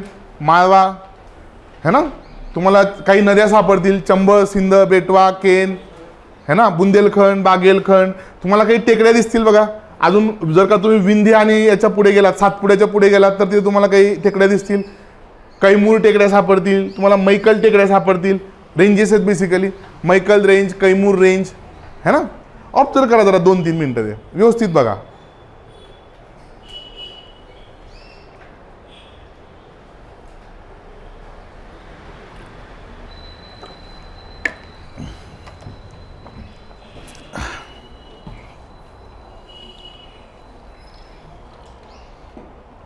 सर असं आहे का? विशिष्ट तापमानानुसार खडक वितळतात आणि तोच थर वितळून वर येतो. वर्षा रॉक सायकल नावाचं काय आहे? एक टॉपिक आहे है ना. रॉक सायकल बेसिकली 3 टाईपचे रॉक्स आहेत. सगळ्यात पहिला कुठला असतो? एक समजून घ्या. एक जनरल रॉक आहे, तो मेल्ट झाला. काय झालं? शिलारस तयार होईल. शिलारस काय होईल? हळूहळू वरतील. तो थंड होईल. थंड झाला की अग्निजन्य खडक. अग्निजन्य खडकांवरती काय होतं? एक्सटर्नल फोर्सेस अप्लाय होतील. ऊन, वारा, पाऊस. हजारो वर्षानंतर त्या खडकाची झीज होईल, बरोबर ना. हां, सो ते कण वाहत जातील. माती होईल थोडक्यात. मातीचे पुन्हा थरावर तर साचत जातील आणि सेडिमेंटरी रॉक्सचं फॉर्मेशन होतं. स्तरित खडक. पुन्हा स्तरित खडकांवरती दाब वाढत गेला की त्याचं पुन्हा कन्वर्जन रूपांतरित खडकामध्ये होतं. पुन्हा रूपांतरित खडक वितळले की अग्निजन्य खडक. पुन्हा अग्निजन्य खडकांचं विदारण होऊन काय तयार होतं? स्तरित खडक. पुन्हा स्तरित खडकांचं तापमान. So this is rock cycle. Okay. हां, लक्षात घ्या. पण ते फार मोठी प्रोसेस, लाखो वर्ष लागतात त्याला. 2-4 दिवसामध्ये होणार आहे का? नाही. It takes 1000 and multiple million of years या सगळ्या प्रोसेसला. कॉम्प्लेक्स प्रोसेस आहे एकदम. ओके. सगळ्यात पहिले काय शिकायचं? नॉर्थ सेंट्रल हायलँड शिकायचं. उत्तर मध्य उच्च भूमी. काय शिकायचं? उत्तर मध्य उच्च भूमी. ठीक आहे. लक्ष द्या. पहिल्यांदा तुम्हाला नकाशामध्ये हा एरिया दाखवतो बघा की नेमकं काय कुठे कसं आहे. हे सगळं मी खोडून टाकतो. तुम्ही आय होप की याची डायग्राम घेतली असेल.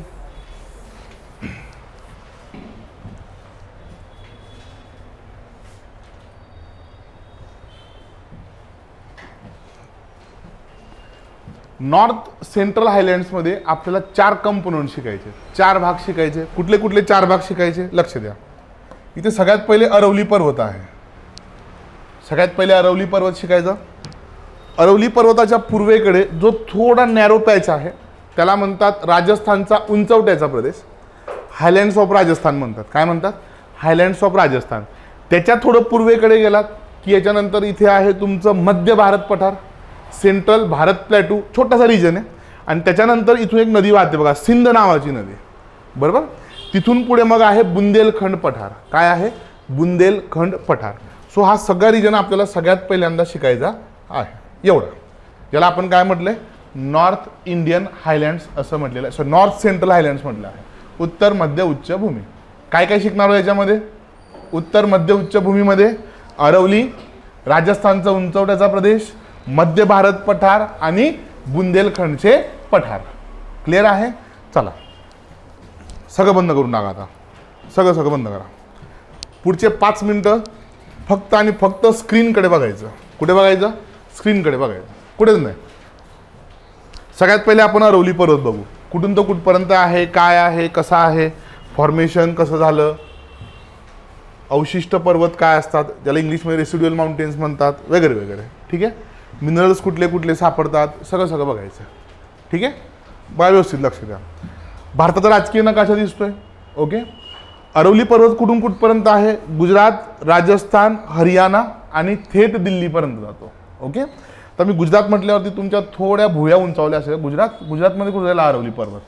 इथे बनासकांठा जिल्हा आहे. कुठला? बनासकांठा. या बनासकांठा जिल्ह्यामध्ये एक ठिकाण आहे ज्याचं नाव आहे पालनपूर. कुठलं आहे? पालनपूर.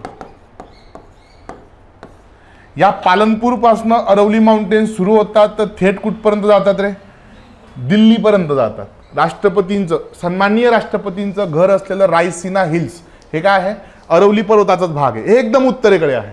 ठीक आहे. दिल्लीनंतर अरवली माउंटेन रेंज संपून गेली. सो पालनपूर पासून तर थेट कुठपर्यंत? दिल्लीपर्यंत. मग राज्य जर का तुम्ही बघितले तर गुजरात पासून सुरुवात होते किंवा गुजरात राज्याची सीमा म्हणा. बहुतांश भाग कुठे आहे? राजस्थानमध्ये आहे. त्याच्यानंतर हरियाणामधून पण पास होते आणि त्याच्यानंतर दिल्ली. बरोबर. जयपूर नावाचं एक महत्त्वाचं ठिकाण कुठे आहे? बरोबर अरवली माउंटेन्समध्ये आहे. कुठे? जयपूर. व्यवस्थित जर का तुम्ही बघितलं तर अरवली माउंटेन्समुळे काय झाले? राजस्थानचे 2 भाग झाले का नाही? Rajasthan divided into 2 parts, eastern Rajasthan आणि western Rajasthan. Is that clear? Okay. आता व्यवस्थित लक्ष द्या. तुम्हाला विस्तार कळाला असेल. याची 692 किलोमीटर लेंथ आहे. अप्रॉक्सिमेटली सरासरी जर का तुम्ही विचार केला तर 700 किलोमीटर याची लांबी आहे. कोणाची? अरवली माउंटेन्सची. क्लिअर आहे? इथे दिल्लीपासून तर जयपूरपर्यंत त्याची खूप जास्त उंची नाही आहे.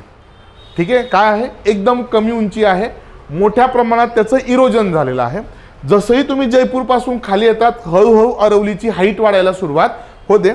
आणि इकडे दक्षिणेकडे त्याच्यातलं सगळ्यात हायेस्ट पीक आहे, त्याचं नाव काय आहे? Guru Shikhar. 1722 metre, 1722 metre highest पीक आहे. त्याच्यात थोडं पश्चिमेला गेलात की जैन धर्मियांसाठीचं अत्यंत महत्त्वाचं असलेलं एक ठिकाण आहे. त्याचं नाव आहे माउंट अबू. कुठलं आहे? माउंट अबू. इथे दोघंही जवळजवळ आहे, गुरु शिखर आणि माउंट अबू. माउंट अबू कायसाठी प्रसिद्ध आहे? तिथे असणारी जैन मंदिरं, जैन धर्मियांसाठीचं काय आहे ते एक महत्त्वाचं ठिकाण आहे माउंट अबू. त्या थोडं पूर्वेला आलं की गुरु शिखर आहे, हायेस्ट पीक. या दोघांमध्ये एक पास आहे, माउंटेन पास. त्याला आपण काय म्हणतोय या ठिकाणी? गोरन घाट खिंड म्हणतोय. काय म्हणतोय? गोरन घाट. गोरन घाट पास लक्षात ठेवा. कोणाच्या दरम्यान आहे? माउंट आबू आणि गुरु शिखरच्या दरम्यान. इथून बनास नदी वाहते. कुठली नदी?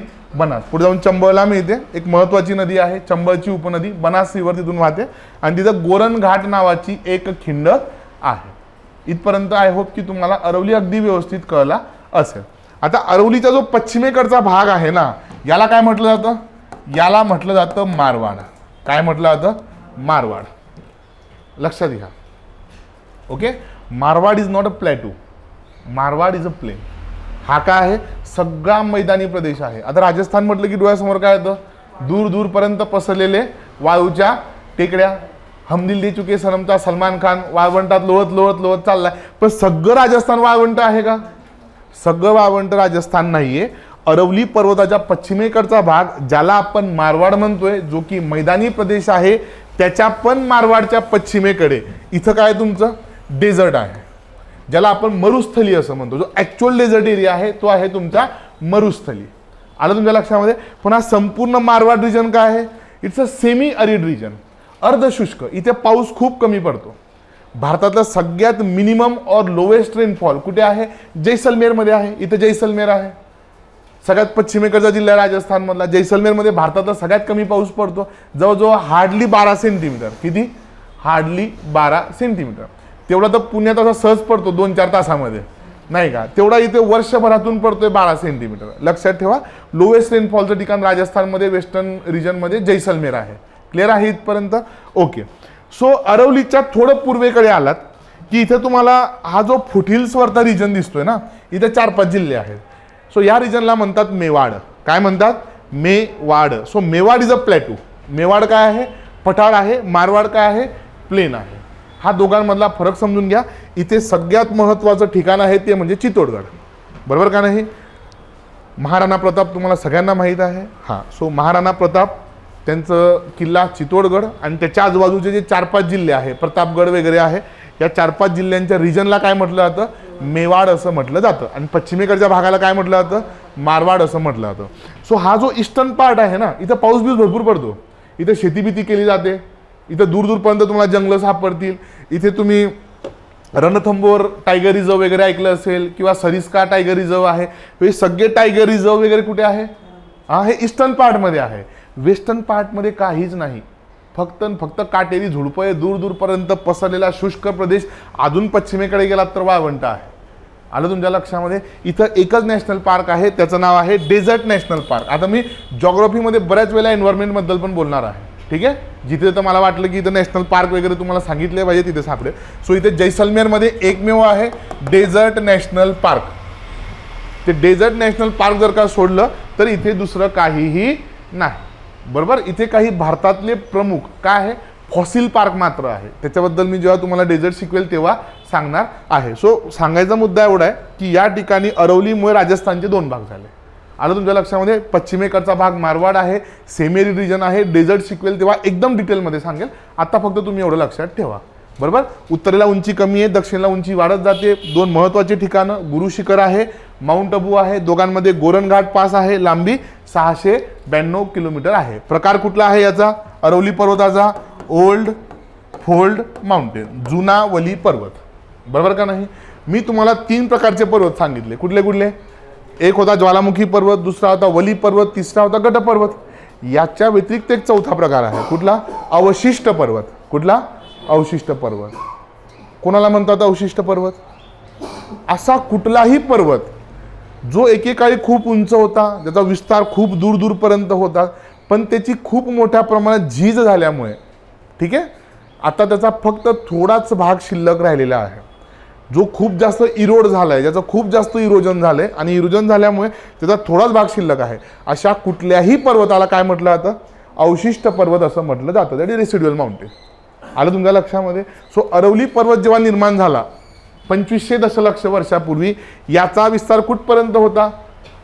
पार रशियापर्यंत होता. कुठपर्यंत? रशियापर्यंत. पण किती भाग उरलाय त्याचा? दिल्लीपासून तर पालनपूरपर्यंत. म्हणून त्याला आपण काय म्हणतो? अवशिष्ट पर्वत असं सुद्धा म्हणतो. सो खरं तर अवशिष्ट पर्वत हा स्वतंत्र प्रकार आहे का? हा स्वतंत्र प्रकार नाही. प्रकार 3च आहे. त्याच्यातली ज्याची सगळ्यात जास्त झीज होईल. आता तुम्ही हिमालय यंगेस्ट माउंटेन आहे, आत्ता 50 ते 40 दशलक्ष वर्षापूर्वी तयार झाल्यात. अगदी आत्तापर्यंत त्याचं फॉर्मेशनची प्रोसेस सुरूच आहे.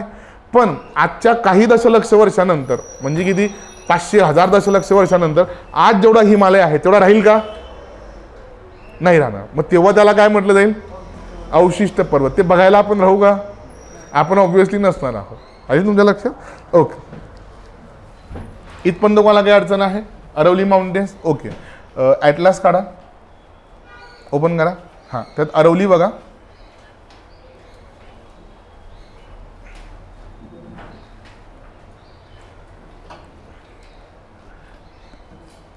माउंट अबू लोकेट करा, गुरु शिखर लोकेट करा. त्याच्यानंतर एक सगळ्यात महत्त्वाची, स्वतंत्र राजस्थानचा नकाशा काढा बघा, सेपरेट राजस्थानचा नकाशा असेल. पॉलिटिकल आणि फिजिकल दोन्ही दिलेले असतील, पॉलिटिकल ॲज वेल एज फिजिकल. हां, आजूबाजूला दिलेत बघा. हां, त्याच्यात बघा जयपूर बघा, जयपूर शहर. जयपूर शहर कुठे आहे? अरवली माउंटेन्समध्ये आहे, बरोबर ना. पुढे बघ स्टेटचे नकाशे दिलेत पुढे सेपरेट. आणि लगेच असतील. ॲटलास कुठला आहे तुझं? ॲटलास दाखव. हा स्कूल ॲटलास आहे ना, स्कूल ॲटलास पण नसेल त्याच्यात असेल. जयपूर लोकेट करा. जयपूर सापडलं. जयपूर ओके. जयपूर पासून थोडं खाली या, अजमेर आहे. जयपूर अजमेर सापडलं. हां, दोघांच्या थोडं साऊथ ईस्टला बघा तुम्हाला सापडेल हे सांबर सरोवर. तिथंच त्याच रिजनमध्ये तुम्हाला सापडेल सांबर सरोवर. हां, इंडियाज लार्जेस्ट सॉल्ट वॉटर लेक, भारतातला सगळ्यात मोठा खारट पाण्याचा सरोवर कुठे लोकेट आहे? अरवलीमध्ये आहे. सगळ्या बाजूने अरवली माउंटेन्स, मध्यभागी काय आहे? तुमचं सांबर सरोवर आहे. आता तिथून थोडं खाली या बघा, डार्क कलर वाढत जाईल, ब्राऊन कलर, डार्क ब्राऊन वाढत जाईल, म्हणजे काय? उंची वाढत चालली आहे. आणि दक्षिणेकडे मग तुम्हाला माउंट अबू सापडेल, गुरु शिखर सापडेल. सापडले? ओके. आता आपण दोन रिजन केले, मारवाड आणि मेवाड, बरोबर ना. हां, आता अरवलीच्या फुटिल्सवरती ईस्टर्न साईडला बघा चित्तोडगड सापडेल. इथे चित्तोडगड बघा, इथे एकदम खाली इथे तुम्हाला चित्तोडगड सापडेल. इथे साऊथ ईस्टला, आग्नेय दिशेला सापडलं चित्तोडगड.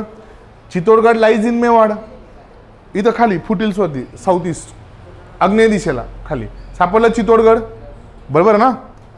हां, मारवाड रिजनमध्ये जा, पश्चिमेकडे जोधपूर सापडेल, जैसलमेर सापडेल, बिकानेर सापडेल. बिकानेरला भारतातलं सगळ्यात जास्त काय आहे? वुलन ग्रो केलं जातं, सॉरी ग्रो नाही केलं जात, वुलन कलेक्ट केलं जातं है ना. So is a woollen capital of India Bikaner. लोकर राजधानी ज्याला मराठीमध्ये म्हणते. सगळ्यात जास्त लोकर कुठे आहे?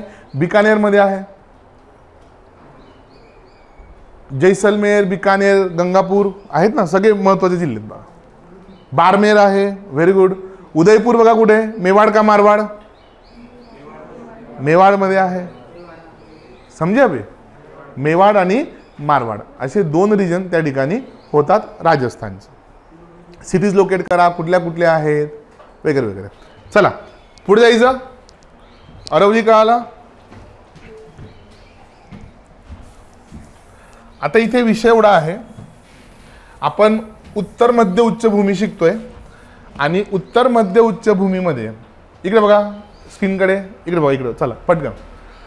उत्तर मध्य उच्चभूमीमध्ये विंध्य पर्वत आपल्याला शिकायचा नाही, पण एक छोटीशी कन्सेप्ट आहे ती समजण्यासाठी तुम्हाला इथे विंध्य माउंटेन बघावं लागेल की नेमका कुठून तर कुठपर्यंत आहे. ठीक आहे.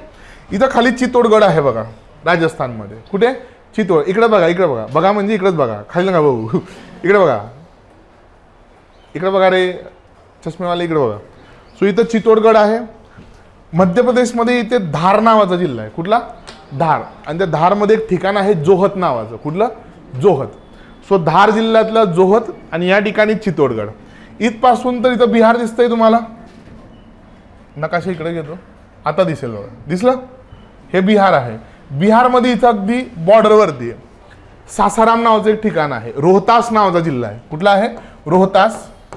या रोहतास जिल्ह्यामध्ये एक ठिकाण आहे ज्याचं नाव आहे सासाराम. बिहारमध्ये लोकसभेचे 40 सीट आहे, त्याच्यातली एक महत्वाची सीट आहे सासाराम. कोण होते इथून MP?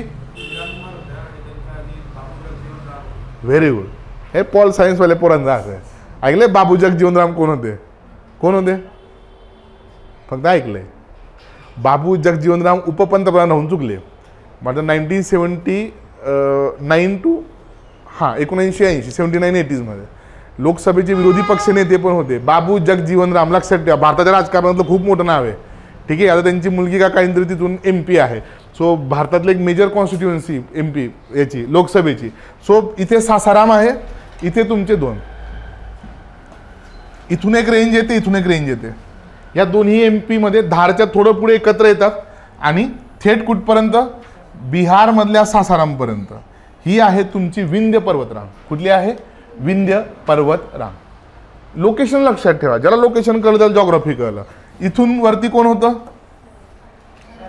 अरवली माउंटेन. आलं लक्षामध्ये?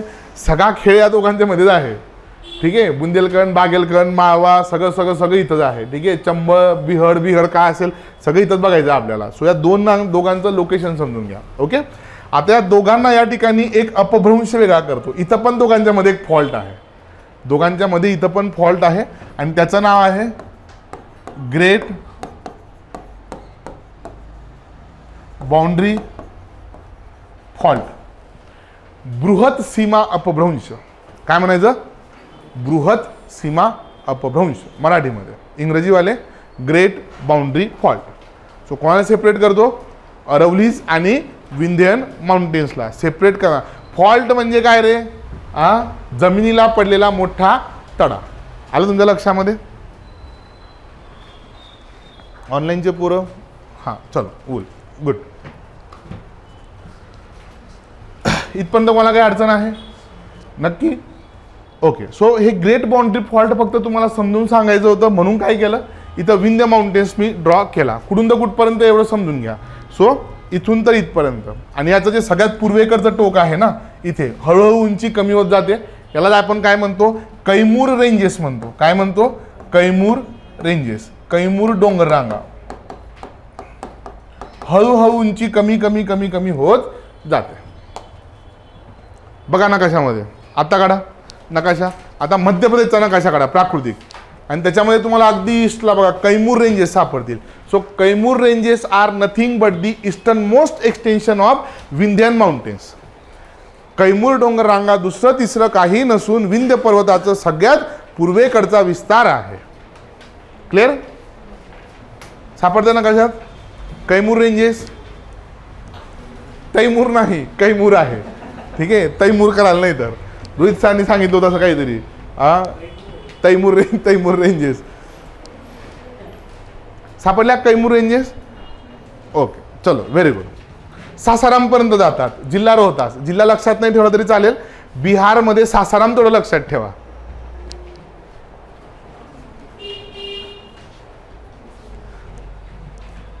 एकच मिनिट इकडे बघा फक्त. या दोन्ही माउंटेन रेंजेस जे आहेत ना, सातपुडा, विंध्यन, ह्या कंटिन्युअस नाहीये. या तुटक तुटक तुटक तुटक तुटक तुटक आहेत. ठीक आहे, त्याच्यामुळे नकाशात पण दिसताना तुम्हाला कशा दिसतील? अशा तुटक तुटक तुटक तुटकच दिसतील. त्यांची सरासरी उंची खूप जास्त नाहीये, इरोजन खूप जास्त झाले आणि ब्लॉक माउंटेनची हाईट खूप जास्त नसते. हे पण लक्षात ठेवा. ओके, त्याच्यामुळे अशा तुम्हाला तुटक तुटकच दिसतील. 3 भाग आहेत सातपुड्याचे पण 3 भाग नंतर शिकू आपण. आले इथपर्यंत? चला, बघितलं विंध्य? ओके. जोधपूर, उदयपूर बघितलं? ओके. चित्तोडगड बघितलं? जैसलमेर बघितलं? बिकानेर बघितलं? माउंट आबू बघितलं नकाशामध्ये? ओके. चला जायचं पुढे. स्क्रीनकडे या. चला परत मदन इकडे बघ. चला पुढे जाऊयात. अरवली पर्वत झाला. सेंट्रल नॉर्थ सेंट्रल हायलँड शिकते, उत्तर मध्य उच्चभूमी. अरवली तुमचा या ठिकाणी संपला. अरवलीमध्ये खनिज संपत्ती मोठ्या प्रमाणात सापडत्या, लक्षात ठेवा. इथे संगमरवर आहे, इथं तांब आहे, दॅट इज कॉपर. त्याच्यानंतर या ठिकाणी क्रूड ऑइल सगळ्यात जास्त सापडतं, माहिती तुम्हाला? क्रूड ऑइल ऑफशोर आणि ऑनशोर अशा 2 ठिकाणी काय सापडतं? क्रूड ऑइल सापडतं. खनिज तेल, क्रूड ऑइल. ऑनशोर म्हणजे काय? जमिनीवरती. ऑन शोर म्हणजे जमिनीवरती, आणि दुसरं असतं ऑफ शोर म्हणजे काय? समुद्रामध्ये. भारतात सगळ्यात जास्त समुद्रातनं खनिज तेल कुठे निघतं? बॉम्बे हायमध्ये. आणि सगळ्यात जास्त जमिनीतनं कुठे निघतं? राजस्थानमध्ये. चुकूनही मनात आसाम आणायचं नाही. आसाम 3ऱ्या क्रमांकाला आहे. सगळ्यात जास्त क्रूड ऑइलचं ऑनशोर प्रोडक्शन राजस्थान आहे, 2 नंबर गुजरात आहे, 3 नंबर आसाम आहे. ओके, भारतात सगळ्यात पहिले क्रूड ऑइल शोधलं गेलं कुठे? आसाममध्ये. ओके, पण ते भारताचं सगळ्यात मोठं ऑनशोर प्रोडक्शन साईट नाही, सगळ्यात जास्त होतंय तुमचं राजस्थानमध्ये. ठीक आहे, राजस्थानमध्ये काय सापडले आता? अभ्रक पण सापडले, राजस्थानमध्ये युरेनियम पण सापडलेलं आहे. पण लगेच प्रोडक्शन सुरू होतं का? लगेच प्रोडक्शन सुरू होत नाही. बऱ्याच वेळा तुम्ही न्यूजपेपरमध्ये बघितलं असेल,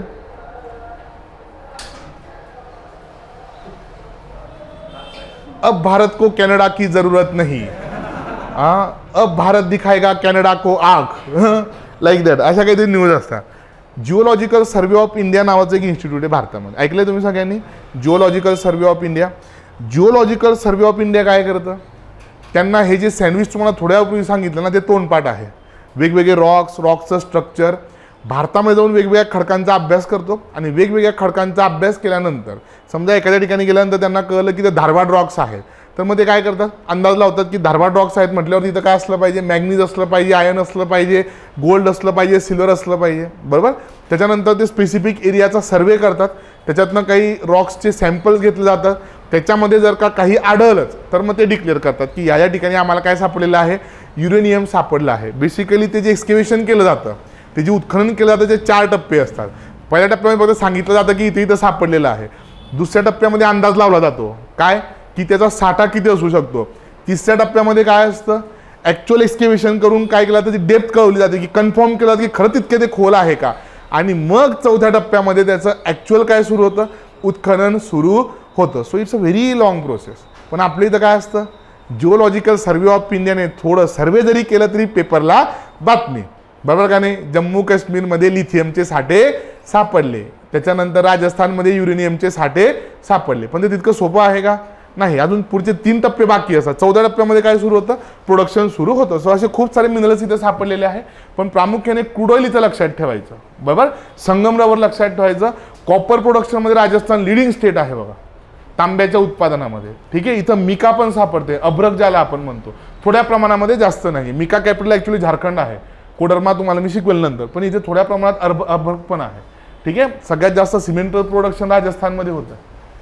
सिमेंटचे खूप सारे कारखाने आहेत, अंबुजा सिमेंट, हे सिमेंट, ते सिमेंट, नाही का, अल्ट्राटेक. कधी गेला तिकडे तुम्हाला लक्षात येईल की सिमेंटच सिमेंट आहे सगळीकडे, मोठमोठ्या. काय काय? हां, दालमिया सिमेंट सगळीकडचे आहे, लक्षात. सो सिमेंट प्रोडक्शनमध्ये पण लिडिंग स्टेट आहे. कोण? तर राजस्थान. घरी गेल्यानंतर निवांत राजस्थान बघत बसा. इथं काय आहे तुमचा? अरे बघत बसा म्हणजे मॅप पॉइंटिंग करा असं मला म्हणायचं आहे. ठीक आहे, इथं काय आहे तुमचं? मेवाड रिजन आहे. राहील, सांबर सरोवर कळलं तुम्हाला कुठं आहे? ओके. सो इथे मेवाड रिजन आहे. आता एक्झॅक्टली थोड्या याच्या पूर्वेकडचा जो रिजन आहे बघा, इथं तुम्हाला एक रिव्हर काढून देतो मी. सगळ्यात पहिल्यांदा एक रिव्हर लोकेट करा. इथं मध्य प्रदेशातून ओरिजिनेट होते. रिव्हरचं नाव आहे चंबळ रिव्हर. कुठली? चंबळ. इथून वरती यमुना नदी येते, ती यमुनेची उपनदी बघा, चंबळ, बरोबर? हां. सो चंबळच्या थोडं पुढे गेलं की या ठिकाणी सिंध आहे. कोण आहे? सिंध नदी. चंबळच्या पुढे सिंध. आता लक्षात घ्या, हा जो पूर्ण रिजन आहे याला म्हटलं जातं, हा पूर्व राजस्थानचा उंचवट्याचा प्रदेश. हे काय आहे? प्लॅटू आहे. हाय इलिव्हेटेड, थोडी उंची जास्त असलेला, राहील लक्षामध्ये. त्याच्यानंतर चंबळ आणि सिंधच्या जो दरम्यानचा प्रदेश आहे त्याला काय म्हटलं जातं? मध्य भारत पठार म्हटलं जातं. काय म्हटलं जातं एवढ्या रिजनला? मध्य भारत पठार, एवढा रिजन. हे मेवाड सांगितलं, याला मी काय म्हटलं तुम्हाला? हां, राजस्थानचं प्लॅन आहे. त्यात थोडं पुढे गेलं, इथे चंबळ आणि सिंध नदीच्या मध्ये काय आहे तुमचं? मध्य भारत पठार. आणि जसंही तुम्ही सिंधच्या पुढे जातात या ठिकाणी हा जो रिजन आहे याला म्हटलं जातं बुंदेलखंड. तर बुंदेलखंड कुठे आहे? थोडा भाग यूपी मध्ये, थोडा भाग एमपी मध्ये, बरोबर का नाही? हां. सो हे 4 रिजन आपण कुठे शिकतो? नॉर्थ सेंट्रल हायलँड मध्ये शिकतो. क्लिअर आहे तुम्हाला इथपर्यंत? बुंदेलखंड खूप महत्वाचं आहे बघा, बुंदेलखंड. ओके, बुंदेलखंड पठार आहे. थोडा भाग यूपी मध्ये, थोडा भाग एमपी मध्ये. तुम्हाला मी नकाशा दाखवतो उत्तर प्रदेशचा, तुमच्या लक्षात येईल. हा दिसतोय का उत्तर प्रदेश? हां, लार्जेस्ट स्टेट पॉप्युलेशन वाईज. खूप सारे जिल्हे आहेत. As per my knowledge 80 something districts are there. 80 जिल्हे जवळपास माझ्या माहितीनुसार. याचे 3-4 भाग पडतात. जसं महाराष्ट्राचे भाग करतो ना आपण, विदर्भ, मराठवाडा, पश्चिम महाराष्ट्र, वरती खानदेश, पश्चिमेकडे कोकण. तसं याचे पण रिजन केले जातात. ठीक आहे. हा जो पूर्वेकडचा रिजन आहे ना, याला पूर्वांचल म्हणतात. काय म्हणतात? पूर्वांचल.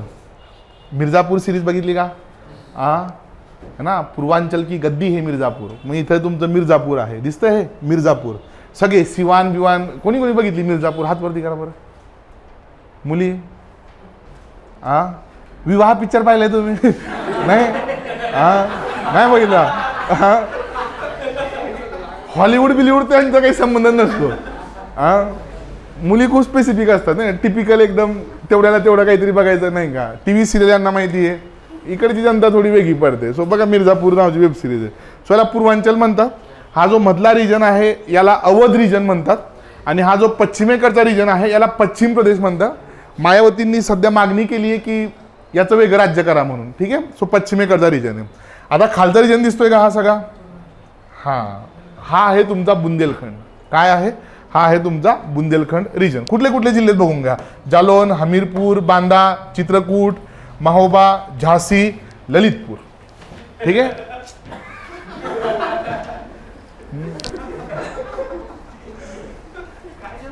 काय झालं तुला? कोण ललित?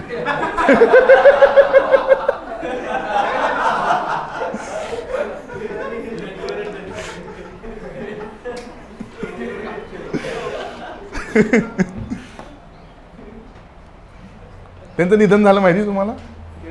ऍक्च्युअल जे कॅरेक्टर आहे त्याचं निधन झालं नंतरच्या काळात. चल लक्ष द्या इकडे. सो हा जो रिजन आहे याला काय म्हणायचं? बुंदेलखंड असं म्हणायचं. आता थोडा रिजन कुठे येतो? MP मध्ये पण येतो. इथे बघा एवढा सगळा भाग हा दिसतोय तुम्हाला? नाही एवढा नाही. दातिया, निवारी, त्याच्यानंतर इथे बघा टिकमगड आहे, त्याच्यानंतर इथे सागर जिल्हा आहे, दामोह जिल्हा आहे, त्याच्यानंतर पन्ना जिल्हा आहे आणि छत्तरपूर. एवढा रिजन आहे. याला म्हटलं जातं बुंदेलखंड.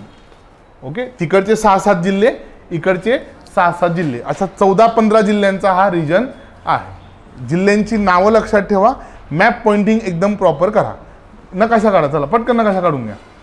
बघ निवांत जायचं आपल्याला, काही नाही. संध्याकाळी 6 पर्यंत घेऊ आपण, पण सगळं शिकू. मध्ये ब्रेक पण घेऊ, चहा पाणी नाश्ता. ठीक आहे. हळूहळू शिकत शिकत जाऊ आपण. मिसिंग पार्ट सेशनचा नंतर पाहता येईल का? हो एक्झॅक्टली शिल्पा, लेक्चर रेकॉर्डेड असणार आहे. ठीक आहे. सेशन रेकॉर्डेड आहे, तू नंतर पण बघू शकते, काय अडचण नाही. तुला जर कुठं कामात असेल, तू जायचं असेल तर तू होऊ शकते. ठीक आहे. Even you can watch the same lecture 3 times. तू 3 वेळा बघू शकतेस, काय अडचण नाही.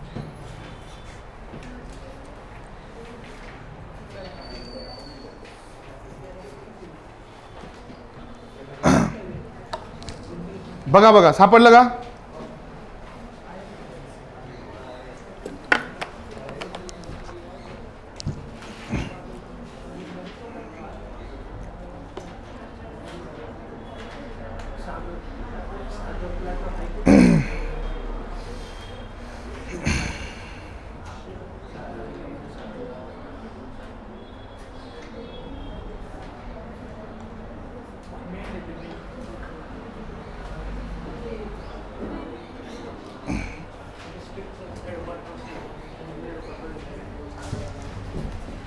काय आलं? दिसत नाही का?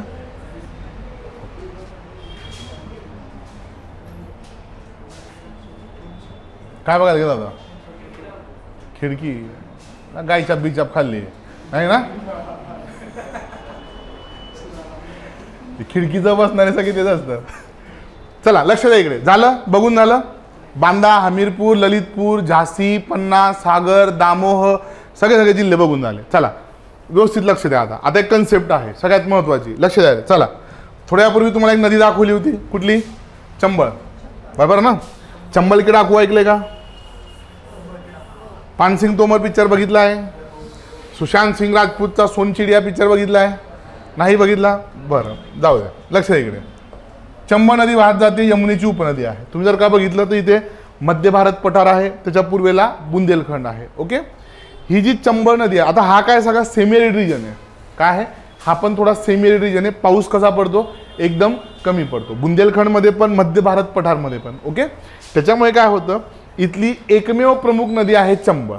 त्यात पण चंबळ नदी काय आहे, तिचं पात्र बदलण्यासाठी कुप्रसिद्ध आहे, इनफेमस आहे. ती तिचं काय बदलते? पात्र बदलते आणि तिच्या जॉग्राफिकल हिस्ट्रीमध्ये तिने कितीतरी किलोमीटरचं पात्र बदललेलं आहे. आणि जेव्हा ही नदी वाहते तेव्हा वाहताना काय करते, तर तिथली जी जमीन आहे तिचं इरोजन करते, मोठ्या प्रमाणामध्ये झीज करते. सो झीज केल्यामुळे इथं काय तयार झालंय, इथली सगळी फर्टाईल सॉईल वाहून गेली आणि छोटे छोटे डून्स तयार झाले. काय तयार झाले, छोटे छोटे डून्स तयार झाले. सो फर्टाईल सॉईल सगळी वाहून गेल्यामुळे या ठिकाणी तयार झालेल्या छोट्या छोट्या डून्सला बिहड असं म्हटलं जातं. काय म्हणतात, बिहड. लक्ष द्या, तुम्हाला मी इमेज दाखवतो. सॉरी, इमेज ऍड करायची राहून गेली. इथे बघा, ही इमेज दिसते का, याला म्हटलं जातं बिहड. आणि चंबळचा जो रिजन आहे वेस्टर्न मध्य प्रदेश, जो की अफूच्या उत्पादनासाठी प्रसिद्ध आहे, म्हणजे तिथे एक मंदसौर नावाचा जिल्हा आहे बघा वेस्टर्न MP मध्ये, त्याला अफू कॅपिटल किंवा ओपीएम कॅपिटल ऑफ इंडिया म्हटलं जातं. ठीक आहे. हां, सो ओपीएम जे आहे किंवा ओपीएम प्रोडक्शन आहे ते रेग्युलेट केलं जातं गव्हर्नमेंट ऑफ इंडियाद्वारा. कोणाद्वारा, त्याचं लायसन्स दिलं जातं शेतकऱ्यांना. शेतकरी ओपीएम प्रोड्यूस करतात आणि त्याचं पुन्हा रिपर्चेस कोण करतं, गव्हर्नमेंट करतं. आणि हे कुठल्या मिनिस्ट्रीच्या अंडर येतं माहिती तुम्हाला, हां, फायनान्स मिनिस्ट्रीच्या रेव्हेन्यू डिपार्टमेंटच्या अंडर येतं. लक्षात ठेवा, है ना. सेपरेट इन्व्हायरमेंट नाही इथे, फायनान्स मिनिस्ट्रीच्या अंडर येतं हे. ठीक आहे. फायनान्स मिनिस्ट्रीचे 6 भाग आहेत ना, 6 विभाग आहेत, 6 डिपार्टमेंट, त्यातलं रेव्हेन्यू डिपार्टमेंट आहे, रेव्हेन्यू डिपार्टमेंटच्या अंडर येतं हे. ठीक आहे, लक्षात घ्या. सो इथं ओपीएम प्रोडक्शन. सो जुन्या काळामध्ये म्हणजे आफ्टर इंडिपेंडन्स एक काळ होता, तुम्ही शोले पिक्चर बघितला असेल सगळ्यांनी, आय होप शोले तरी बघितलाय ना. हां हां, कंट्रोल नाही का थोडं. हां, सो हा तो काळखंड आहे की जेव्हा पोलीस बिलीस बिचारे एकदम सभ्य असायचे. सभ्य म्हणजे बंदूक बिंदूक नसायची, ती जुनी जीप गाडी आणि डाकूंचा कालखंड आहे. सो चंबळचं खोरं त्या डाकूंसाठी प्रसिद्ध होतं. सो चंबल के डाकू वर very much famous in post independence period. त्या पोस्ट इंडिपेंडन्स पिरियडमध्ये तुम्ही फुलनदेवी ऐकलं असेल, है ना, तुम्ही ठाकूर गुज्जर सिंग ऐकलं असेल. हां, सो ही सगळी जनता कुठली आहे, चंबळमधली आहे. ठीक आहे. म्हणजे पार UP MP पर्यंत डाका टाकायचा आणि परत इथे येऊन लपून बसायचं. आज घरी गेल्यानंतर एक चांगला मूवी आहे पानसिंग तोमर बघा, है ना, रिअल स्टोरीवरती तो बेस आहे. सो बिहड लक्षात राहील. बिहड कोणाशी रिलेटेड आहे, चंबळ नदीशी रिलेटेड आहे. आणि जर का लोकेशन विचारलं तर मध्य भारत पठार आणि बुंदेलखंड पठार राहील लक्षामध्ये. भारतातले सगळ्यात ओल्डेस्ट रॉक जे आहे नीस आणि शीश ते कुठे आढळतात, ते बुंदेलखंडमध्ये आढळतात. कुठे आढळतात, बुंदेलखंडमध्ये. लक्षात ठेवा. सो बुंदेलखंडच्या पुढे स्टार करून घ्या. ब्लॅक फर्टाईल सॉईल, माती एकदम काळी आहे तिथली. ठीक आहे. Black fertile soil Bundelkhand, comma करून रॉक कंपोजिशन, खडकांची रचना नीस आणि शिस्ट. आर्कियन रॉक्स आहेत दोघं पण, नीस अँड शिस्ट. त्याच्यानंतर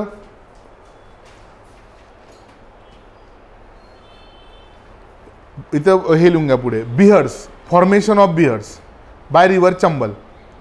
बुंदेलखंडमध्येच तो पूर्ण रिजन आहे. बुंदेलखंड पासून पश्चिमेकडचा अरवलीच्या फुटिल्स पासून पूर्ण बुंदेलखंड पर्यंत तुम्हाला बिहर्ड्स बघायला मिळतील.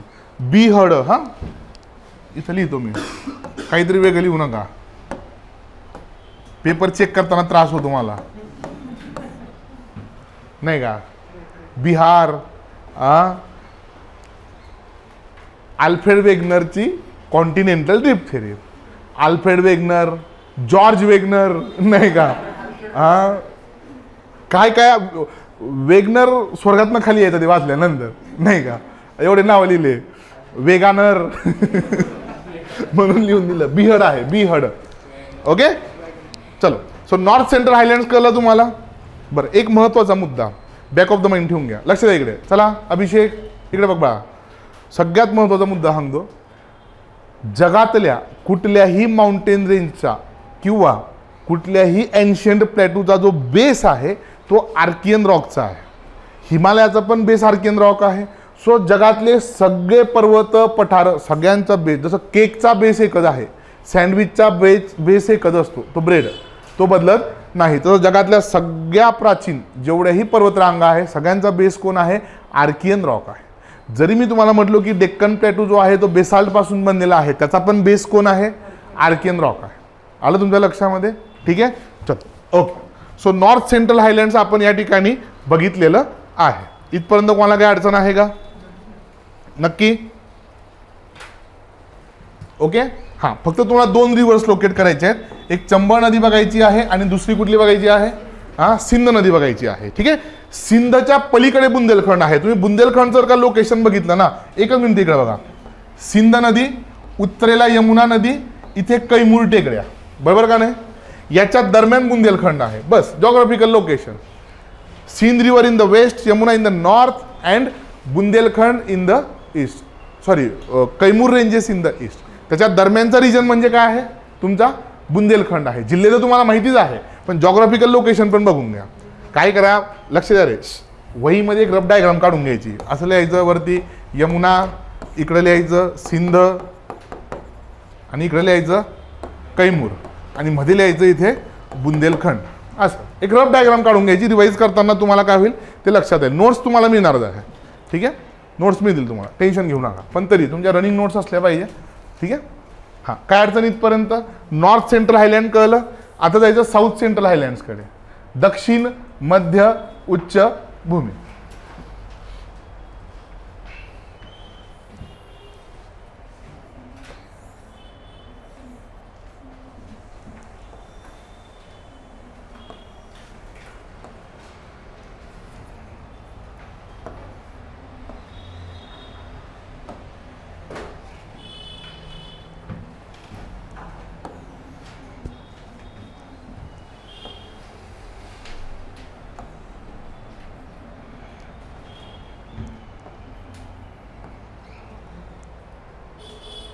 क्लिअर आहे?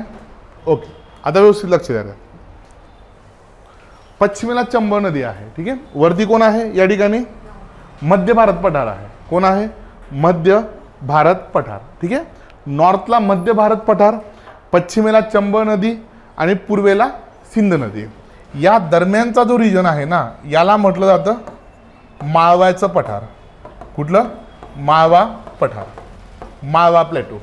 आणि हे माळवा प्लॅटू कायसाठी फेमस आहे? ओपीएमसाठी. अफू, ओपीएम कॅपिटल. ठीक आहे. माळव्याचं पठार लक्षात ठेवा. फर्टाईल सॉईल आहे. चंबळ नदी वाहते, सिंध नदी वाहते तिथून. काली सिंध नावाची एक नदी आहे माळव्याच्या पठारातून. आता खूप वेळा कन्फ्युजन होतं 2 शब्दांमध्ये. कुठले कुठले? एक आहे माळवा आणि दुसरा आहे मावळ. मावळ महाराष्ट्रात आहे आणि माळवा कुठे आहे? मध्य प्रदेशामध्ये आहे. सो माळवा काय आहे? पठार आहे. आणि मावळ काय आहे? प्रांत आहे.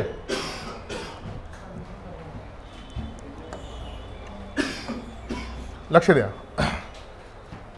स्क्रीनकडे बघा. इकडे तापी नदी वाहते. कुठली नदी आहे? तापी. तापी नदीच्या खाली इथे गुजरात पासून काय सुरू होतो? वेस्टर्न घाट सुरू होतो, बरोबर का नाही? पॅरल माउंटेन रेंज आहे कोणाला? तर वेस्टर्न कोस्टला. हा झाला तुमचा वेस्टर्न घाट. ओके. वेस्टर्न घाट कुठून कुठून जातो? महाराष्ट्र आहे, कर्नाटक आहे, केरळ आहे. गोव्याला विसरायचं नाही. महत्त्वाचं स्थान आहे गोव्याच्या आयुष्यात. ठीक आहे. हां, सो महाराष्ट्र प्रामुख्याने, गुजरातचा पण थोडा रिजन आहे याच्यामध्ये. इथं एकदम थोडा रिजन गुजरातचा लागतो. ठीक आहे. सो प्रिलिम्सचा प्रश्न आला किती स्टेटमधून जाते. सो याला रिजनल नेम्स आहे. ठीक आहे. आपण महाराष्ट्रामध्ये सह्याद्री म्हणतो. काही जॉग्राफर संपूर्ण वेस्टर्न घाट्सला पण काय म्हणतात? सह्याद्री म्हणतात. आता सह्याद्रीचा जो आहे ना, जो पूर्वेकडचा उतार आहे, जो दऱ्या खोऱ्यांनी तयार झालेला आहे. कसा आहे? दऱ्या खोऱ्यांनी तयार झालेला सह्याद्रीचा महाराष्ट्रातला जो पूर्वेकडचा उतार आहे त्याला आपण म्हणतो मावळ. आणि याच दऱ्या खोऱ्यांमधले सगळे मावळे कोणी गोळा केले? छत्रपती शिवाजी महाराजांनी गोळा केले. सो मावळ शब्दावरनं काय शब्द आलाय? मावळे शब्द आलेला आहे. जे मावळ भागात राहतात ते कोण? मावळे. जे मारवाडमध्ये राहतात ते कोण? मारवाडी. तो जो वेस्टर्न रिजन होता ना, तो ट्रेडसाठी खूप महत्त्वाचा आहे. म्हणजे भारत आणि सेंट्रल एशियाचा सगळा व्यापार कुठून चालायचा? मारवाडमधून चालायचा. सो ते त्यांच्या ब्लडमध्ये आहे. मारवाडी लोक हे खूप चांगल्या दर्जाचे व्यापारी आहेत. का? त्यांच्या रक्तात येते. सगळा मारवाड रिजनमधून आलेत ते, है ना. जहा ना जाए बैलगाडी वहा जाए मारवाडी, अशी म्हण आहे त्या रिजनमध्ये. जिथं बैलगाडी जात नाही तर मारवाडी लोक जातात. सो ट्रेडसाठी फेमस आहे प्रचंड. काही उगत नाही तिथे, फक्त ट्रेड. इकडचा माल तिकडे, तिकडचा माल इकडे. अशातून जोधपूर संस्थान भारतातलं सगळ्यात रिचेस्ट संस्थान होतं. तिथला जो राजा आहे तो विमान अपघातामध्ये मेला आहे. विचार करा तुम्ही. त्यावेळेस नाही का, म्हणजे विमान चालवता चालता जस्ट ट्रायल घेता घेता त्याचा मृत्यू झाला, विमान चालतं, म्हणजे लोकांना त्या बैलगाडी पण माहीत नव्हती, तेव्हा तर विमानात अपघात होऊन गेलाय. सो सगळ्यात रिचेस्ट संस्थान कुठलं होतं? जोधपूर होतं. आणि आजूबाजूला बघितलं तर काहीच नाही, शेती नाही, काही नाही, काहीच नाही. पण सगळा पैसा कुठून आला? व्यापारातून आला. आलं तुमच्या लक्षामध्ये? सो मारवाड रिजनमधले मारवाडी, मावळ्यातले मावळे, राहील तुमच्या लक्षामध्ये? सो हे मावळ आहे आणि पठार कुठला आहे? माळवा आहे. राहील लक्षात? इथपर्यंत कन्फ्यूज व्हायचं नाही.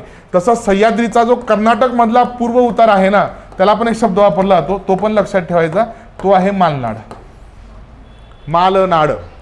ठीक आहे. Eastern slope of Western Ghats in Maharashtra is known as Maval and eastern slope of Western Ghats in Karnataka is Malnad. कर्नाटकातला पश्चिम घाटाचा पूर्वेकडचा उतार हा मालनाड म्हणून ओळखला जातो, तर महाराष्ट्रातला पूर्वेकडचा उतार हा मावळ म्हणून ओळखला जातो. पुण्यामध्ये तालुका पण आहे मावळ नावाचा, बरोबर का नाही? वडगावलाच बेसिकली मावळ म्हणतात, तालुका तसा नाही आहे, वडगावला मावळ म्हणतात. क्लिअर आहे इथपर्यंत? माळवा आणि मावळमध्ये कन्फ्यूज व्हायचं नाही. तुम्हाला इथे मालनाड नावाची कन्सेप्ट पण समजून सांगितली. ओके. सो हे माळव्याचा पठार एकदा लोकेट करा तुमच्या नकाशामध्ये, माळवा. आणि तिथं एक महत्त्वाचं शहर आहे मंदसौर, वेस्टर्न याच्यामध्ये मंदसौर, त्याला गोल करून ठेवा. मंदसौर वेस्टर्न एमपी मध्ये तुम्हाला सापडेल बघा, वेस्टर्न एमपी मंदसौर. आले इथपर्यंत? लक्ष द्या. माळवा बघितला?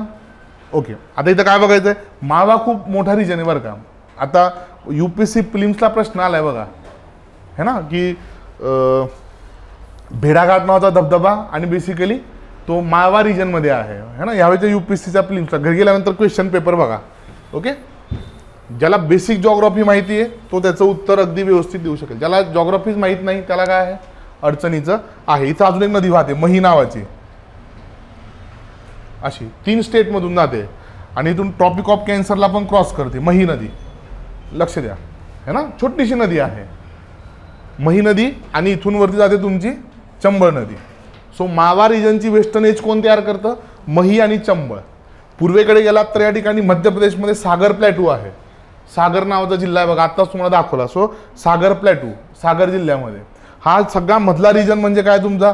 भोपाळ, इंदोर, उज्जैन सगळं कुठे येतं? सगळं माळवा प्लॅटूवरती येतं. ही जेवढी मध्य प्रदेशातली महत्त्वाची शहरं आहेत ना, सगळी माळव्याच्या पठारावरची आहेत. लक्षात ठेवा. माळवा प्लॅटू, त्याच्या थोडं पुढे गेलं की मग सागर प्लॅटू आहे, सागरचं पठार. क्लिअर आहे इथपर्यंत? सो माळवा थोडा मोठा रिजन आहे. क्लिअर? ओके. चला पुढे जाऊयात. विंध्य पर्वतरांग शिकायची.